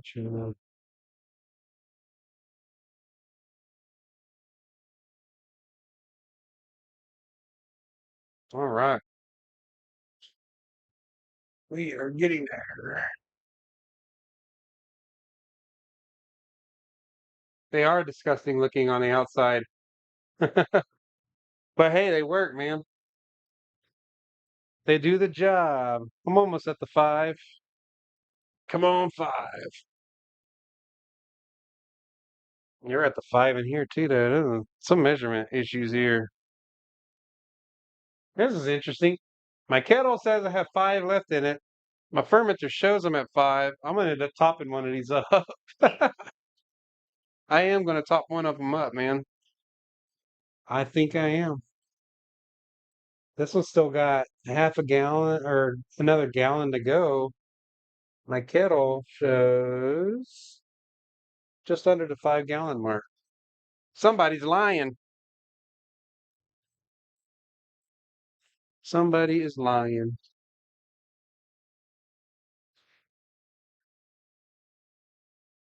Oh, damn. That's right, man. There's always some kind of something happening during a brew session. Fortunately, I haven't had anything crazy yet other than my mismeasurement here. So I'm gonna let this one end. I'm gonna let this one end at five, and then I'm going to start filling the other one, and then I'm gonna top both of them up and call it a day. But I'll take a final gravity reading after they're both um, topped up. Get a legit reading here. All right, that one's at five. Stop the pump. All right, let you flow back on out. All right, back to the kettle you go for a second here. I'm just gonna put the top back on for the moment, just because of my own superstitions here. All right, set you aside. We're gonna top you up. Let's start the next one.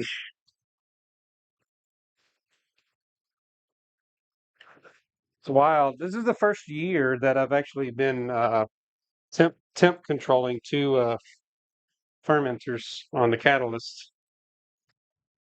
Usually I just have one batch of beer fermenting, but my wife's been drinking beers more often these days. So, of course, I have to start fermenting more beers more often. All right, I found a new little trick, man. Well, maybe. Use the SS Brewtech bucket clamps to hold your hose in place when it works right. little life hack. We'll see if it flows. I don't know. Is it going to flow? Please flow. There you go. It's flowing. Man, that's a good life hack right there. All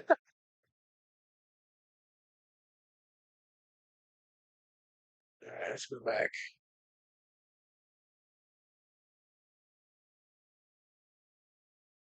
Filling her up. I might want to feed more whole hose in. No way, man. No way. I am not risking that hose touching the, or any of the outside of that hose touching the works. No matter how sanitized I've sanitized things, I've always avoided that hose touching anything.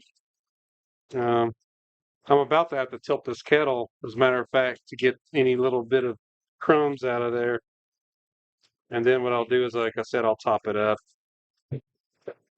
I can disconnect the water and then reconnect the water back to its nozzle, and then I'll just top these up.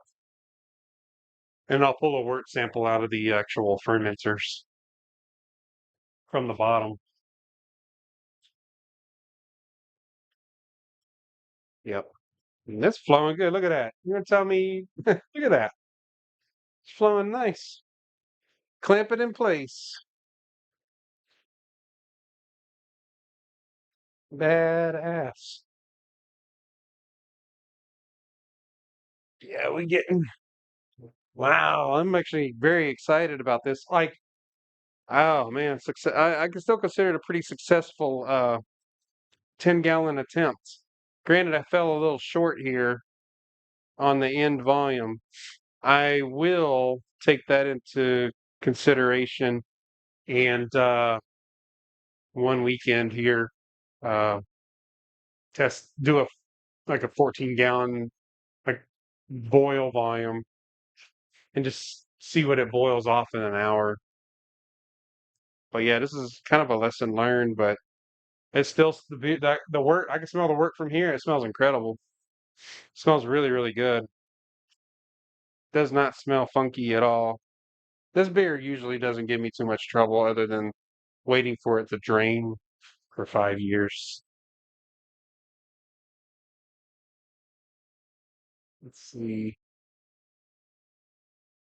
Well, this is exciting for me, man. Like being able to share a live session with y'all. It was very impromptu. I didn't. I wasn't gonna do this at first, and then I was like, I think this would be.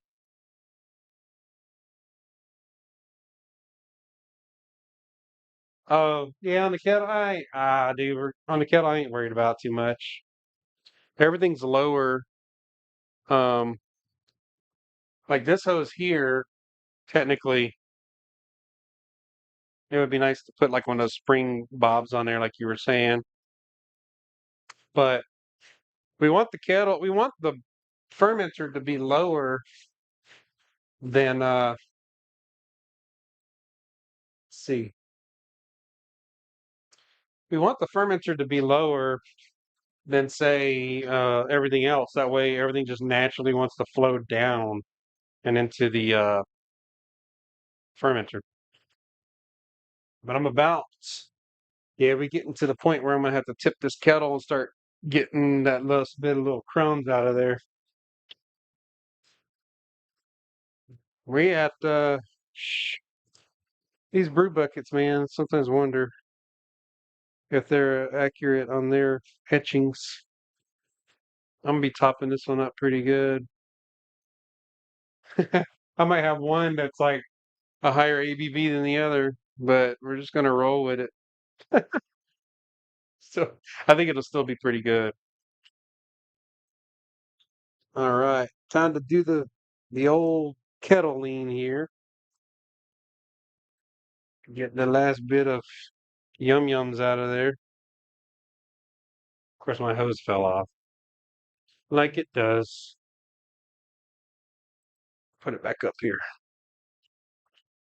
Gotta get all those little yum yum. Look at all that. There's a lot of protein in this.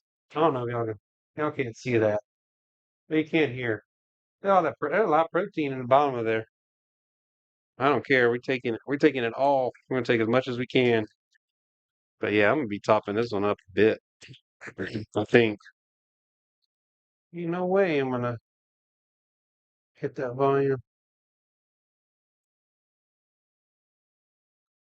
Doo, doo, doo, doo. That element needs some love though. It's it's pretty dirty. I saw who was it? I saw SS Brewtech or something.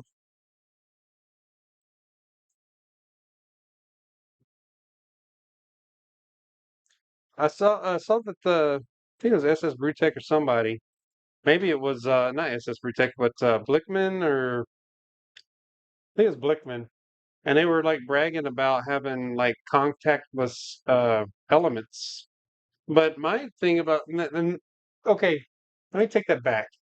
So at first I was like kind of annoyed because Blickman came out and said, "Oh, we got these kettles that have the elements underneath the kettle that don't actually come in contact with the works."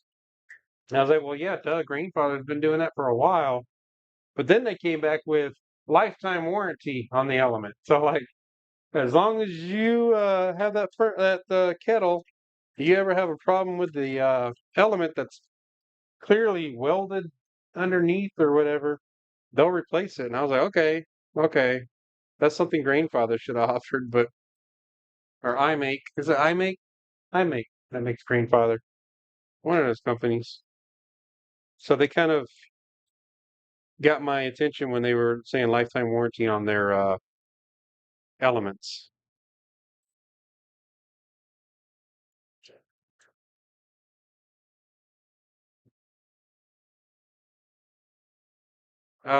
Yeah, I could use some cheapy Harbor Freight whatever clamps to hold hoses and stuff, and I probably should. I probably will. I probably will in the future. I'm just sitting here rocking the kettle now, desperate for every little bit of juice. First 10-gallon batch, not an epic fail by any means.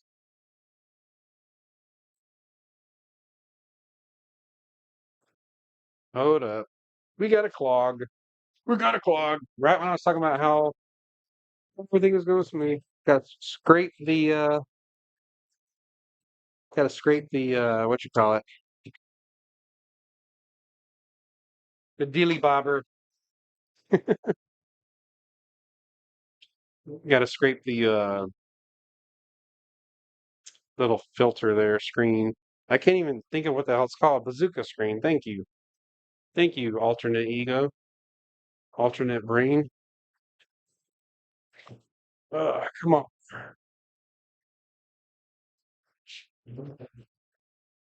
Come on, give me the last bit of it. There's just a little, there's probably like a half a gallon or quarter gallon in here. It's still flowing, so I'm gonna keep rolling.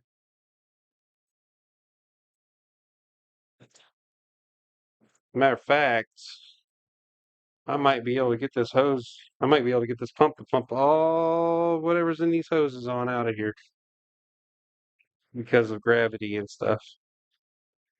All right, trying to let her go full blast. Get the last bit out. Elevate.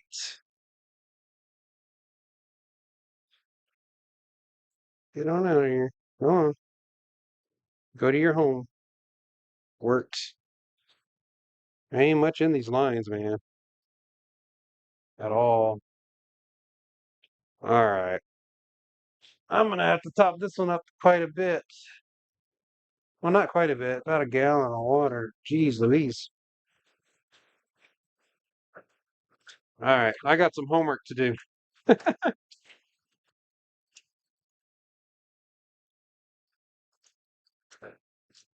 So, anyways, overall, man, I can't complain. There's just a little bit of juice left in here. I ain't worried about it. What I'm gonna do now is kill the pump before the pump gets too mad. And we're going to See if I can get some of this to drain out the rest of the way here. Oops, without getting it on the floor. All right, come on, come on down. Works. Come on down. Are we flowing back? Where are we going? I'm gonna turn the pump back on for a second. See where it goes. Get the rest out of there, pump. Come on. Do your job.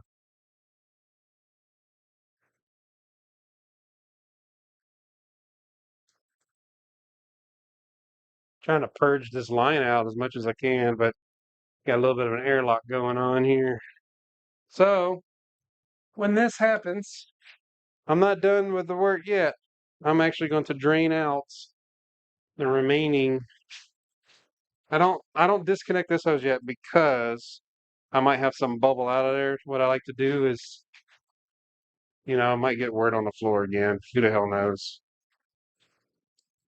Matter of fact, at this point in the game, I don't just I sanitize my cup even because the work's cool enough now that baddies can get in there.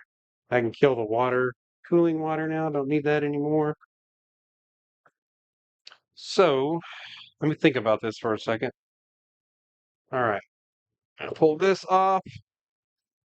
There we go. There we go. Now we're getting some drainage.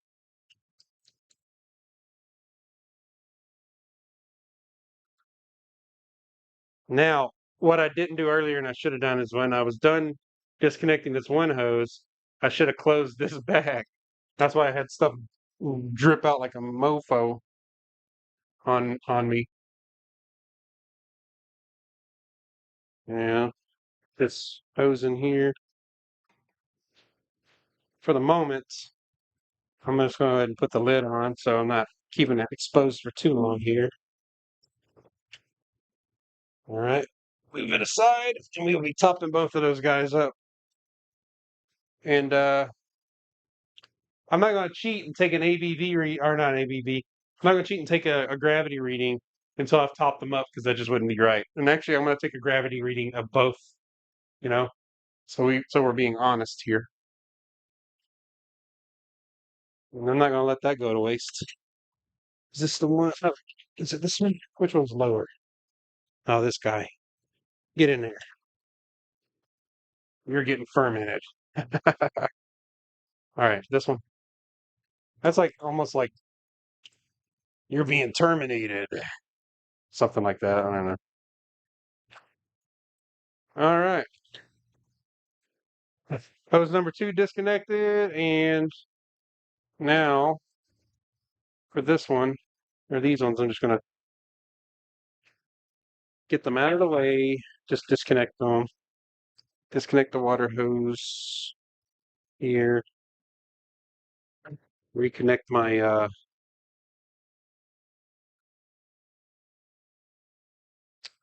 reconnect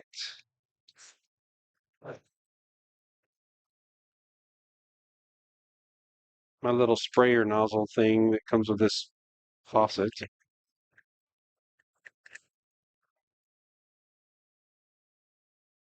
All right, got that back on. Just disconnect these both. This is why I'd like to just bring the chiller over the sink at this point. I ain't gonna worry about those like 5 ounces of wort that's still hanging out in the hose. Just disconnect it all, send it on down the drains. Yeah, I usually like we'll purge a little water in there so I don't have sticky wort coming out. So it's clear. All right. I still got to run cleaner through these, but I'll do that off camera later. All right, guys. So well, last part here, and then we're gonna kill the stream. Is we will take a gravity reading, and then we'll call it a day. So I'm gonna top these up to about 5.5 each. This one's a short half, and that one's short one. So, or 1.5. So it is what it is. But I think it'll still be good beer. I got the 5-gallon version of this dialed in. This one, not so much. So I'm gonna move the camera block over here. Trying to give you a different perspective here. Let's see. You can look at my hand if you want. There we go. That's better. All right, so I'm gonna top this guy up first. He only needs half. Where is it? Where is the markings on this thing? Oh, my markings are actually fading on my brew buckets. I've used them that much, they're actually starting to fade. Um, we'll get this over like that. This might be more of a paint. You know what? I'm doing this the hard way. Good God, strangle me. Let's just do it this way. Dirt. Lord, Lord. Now I can see the measurements and there we go. Good God. The brain does work sometimes.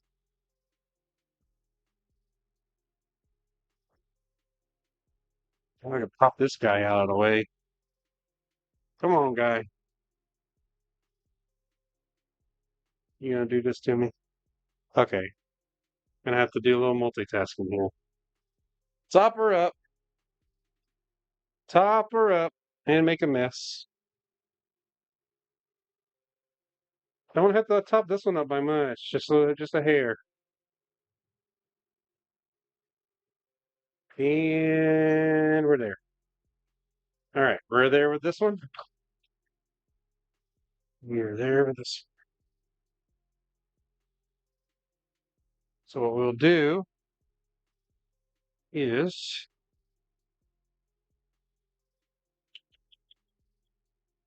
close this one off for the moment. Then I'll draw a sample from it. All right, you're done. You're next. All right. I'm very ashamed of you, fermenter. You should have had more in you. All right, hang on a second. Let me make sure I ain't missing out on nothing with y'all. Nope, everybody's quiet right now, so we're good, I guess. All right. So, yeah, this one is off a bit, a little bit. Oh well. It is what it is. It is what it is. Before I take a reading, what I'm going to do is swirl the hell out of this fermenter.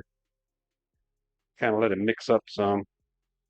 And I ain't going to get a legit true reading on this. It's going to be taking the total work concentration at the bottom. And I don't want to take it from the top because the top's going to be more diluted than the bottom. So the only way to take a real true reading is to shake her up a little bit. It's all sanitized, so I ain't sweating that.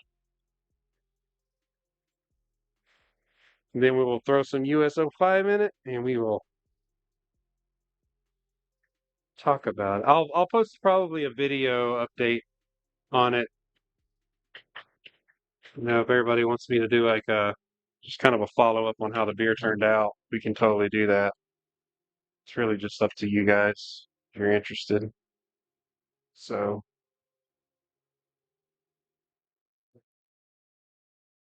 all right, man. So, yeah, clean up stuff. Not going to bother with it.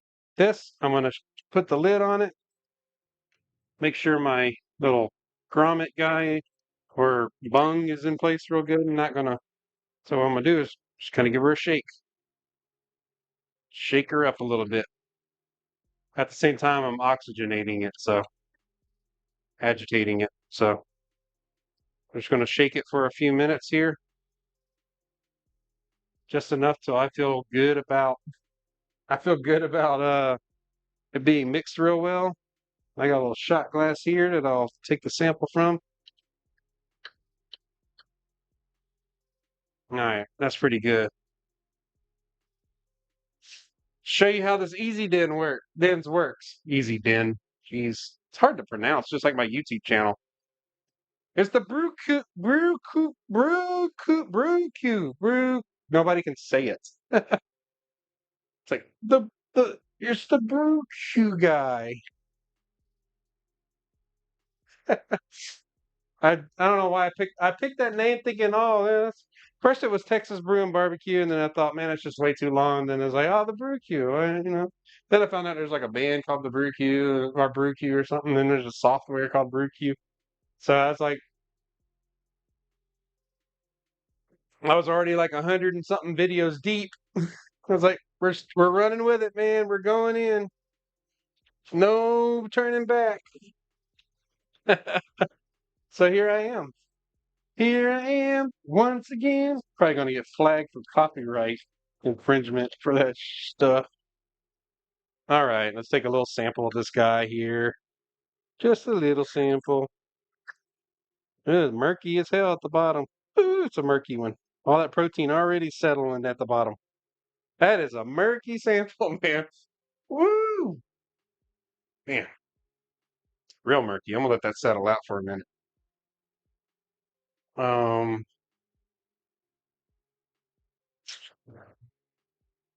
anyway, so let me bust this guy out. I'm just gonna have to push it through, I guess. So, Anton Par Easy Dens. Not sponsored by Anton Par Easy Dens, but it's a fabulous device. Turn it on. It connects via Bluetooth to your phone.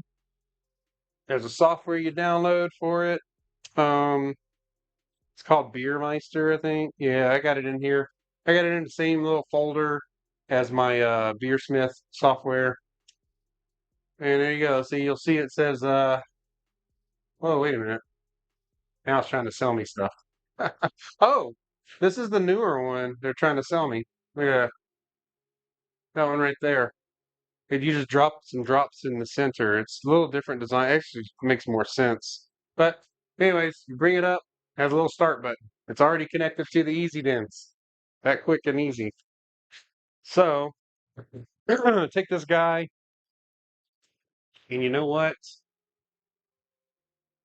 I'll be right back because I need to go get something for that stuff to spill into, and I don't have it. I'll be right back.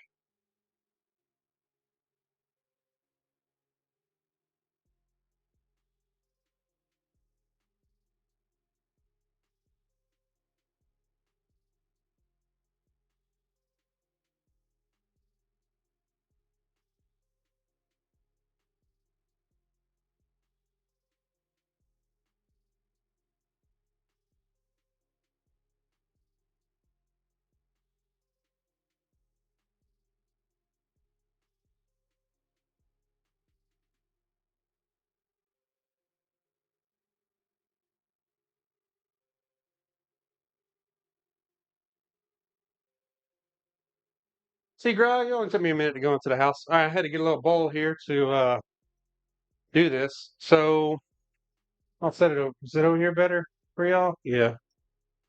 Little bowl, a little tube here. Just this is just a little spillover tube that just goes in the outlet of the Easy Dens. And then this little inkjet injector, whatever you want to call this guy. You just basically take your little shot glass and you don't need much sample, man. That's why it's better than hydrometers by far. Refractometers don't need much sample either, but actually I pulled more sample than a refractometer would need, but just gonna draw this sample. It is murky, but it won't really matter. Trust me. So you take it, and I just put it on the input inlet, and I just push it through until I have a full, so it's all the way. So I have it pushed in and it's filled in. Now we hit our little start button. See what it comes up with gravity. All right, 1078 gravity.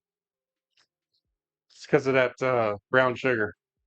And that's the one, dude, that's the one that I really had to top up. 1078. Holy smokes. That's the one I topped up. Really had to top up. All right. You're done. Thanks for playing. Next sample. All right. I need to make a mental note of that, but I probably won't. 1078. All right, I better make a note of that. Actually, I don't need to make a note of it at all. It stays stored in the app. I don't need to make a note of that. Although I need to say left fermenter was the first one. Right fermenter is the second one. So I'll put this guy up on the table. We're going to give him a little shake. Stir him up a little bit. Just rock and roll him. I'll hold this bung in so it doesn't splash out of it. Oh, yeah. Oh, she's bubbling out. Oh, no. Good thing I sanitized up there. Doesn't matter. It's not going back in. All right. So I'm just going to gently shake it, I guess. I just wanted to mix up. I do have some kind of spilling out of here. Why does this feel so topped up? Should be 5.5, right? I did 5.5.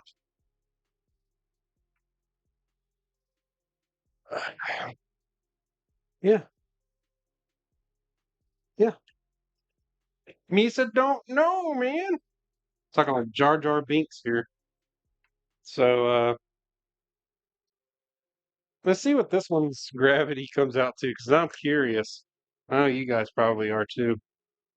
It's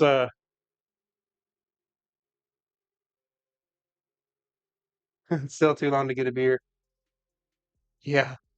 It does look like puree pumpkin. Yep, you're right. So what I need to do is flush this sample out. So I need to get some fresh water right quick while I'm at it.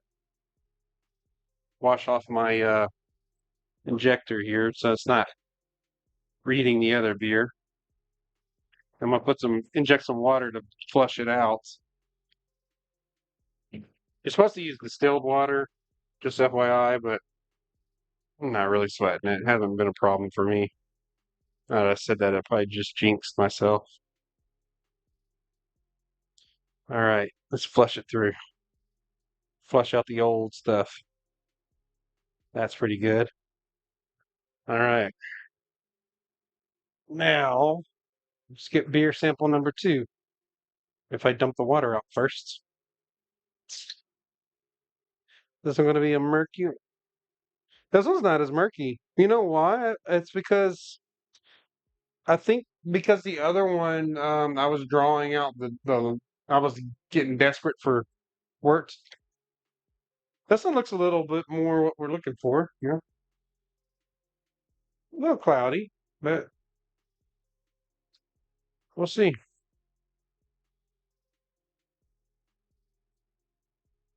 All right, let's push it on through. Okay, there's enough in there. Uh, phone out, of course. Getting it all wet. Um, okay, save it. All right, so I saved that. Oh shit, saved to a different beer. Whoops. New beer. It doesn't matter. I've already registered that one. Pumpkin Ale 1. 1. All right, so I called that one Pumpkin Ale 1. Let me go back to my reading. Save it to Pumpkin Ale 1. Now, I'm going to make another one called Pumpkin Ale 2. By the way, it you can create batches, and then when you take the reading, you assign that reading to whichever batch you were taking the reading for. So let me go back, create a Pumpkin Ale 2. So now I'm creating a new batch for pumpkin ale number 2 because they should have different. If they have the same reading, I'm going to be flabbergasted. 2 creates. Now I've got pumpkin 1, pumpkin 2 in there, ready to go. So let me measure. Let's go back. Now I'm back at the start menu here. And all I do is click measure or start. 1074. Not too far off. Holy smokes.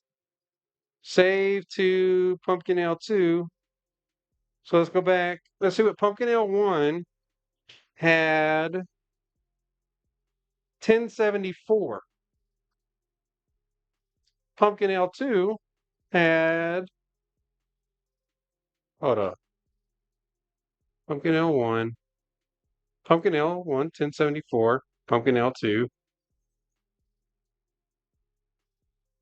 1074.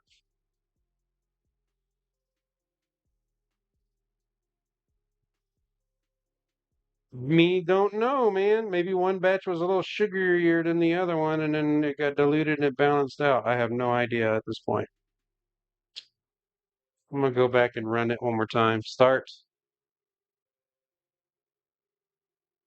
1074, 79 degrees. It even tells you the temperature of your wort, which is pretty nice. 79-degree wort. Now, once I hook it up to the glycol chiller, it will. All right. Well, there's no point in having pumpkin 1 or pumpkin 2 because they appear to be measuring the same. I don't know why. Uh, man. Oh, this sample? I'll take a swig of it. Cheers.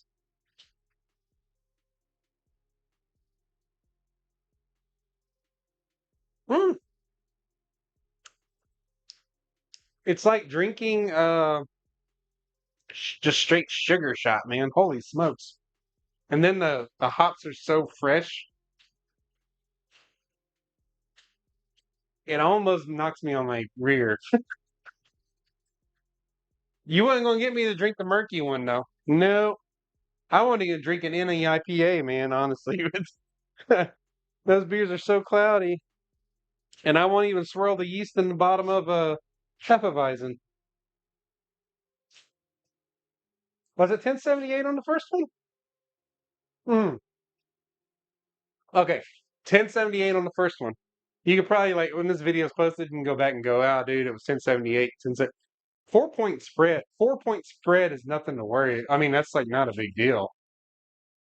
That's actually like, it's like kind of petty to pick at, to be honest with you. But yeah, okay, so 1078, 1074, close enough for government work. Probably better than government work, to be quite honest with you. But they're in here. This concludes the live stream, guys. I'm just gonna put I'm gonna split a packet of USO5 between the two and let USO5 get happy and make me some good fall beer here. I appreciate you guys that rode this out with me. I don't even ride streams out steadily. I will hop in and out of them, just because other things are going on. But this was fun. This was my first live stream. If you would like to see,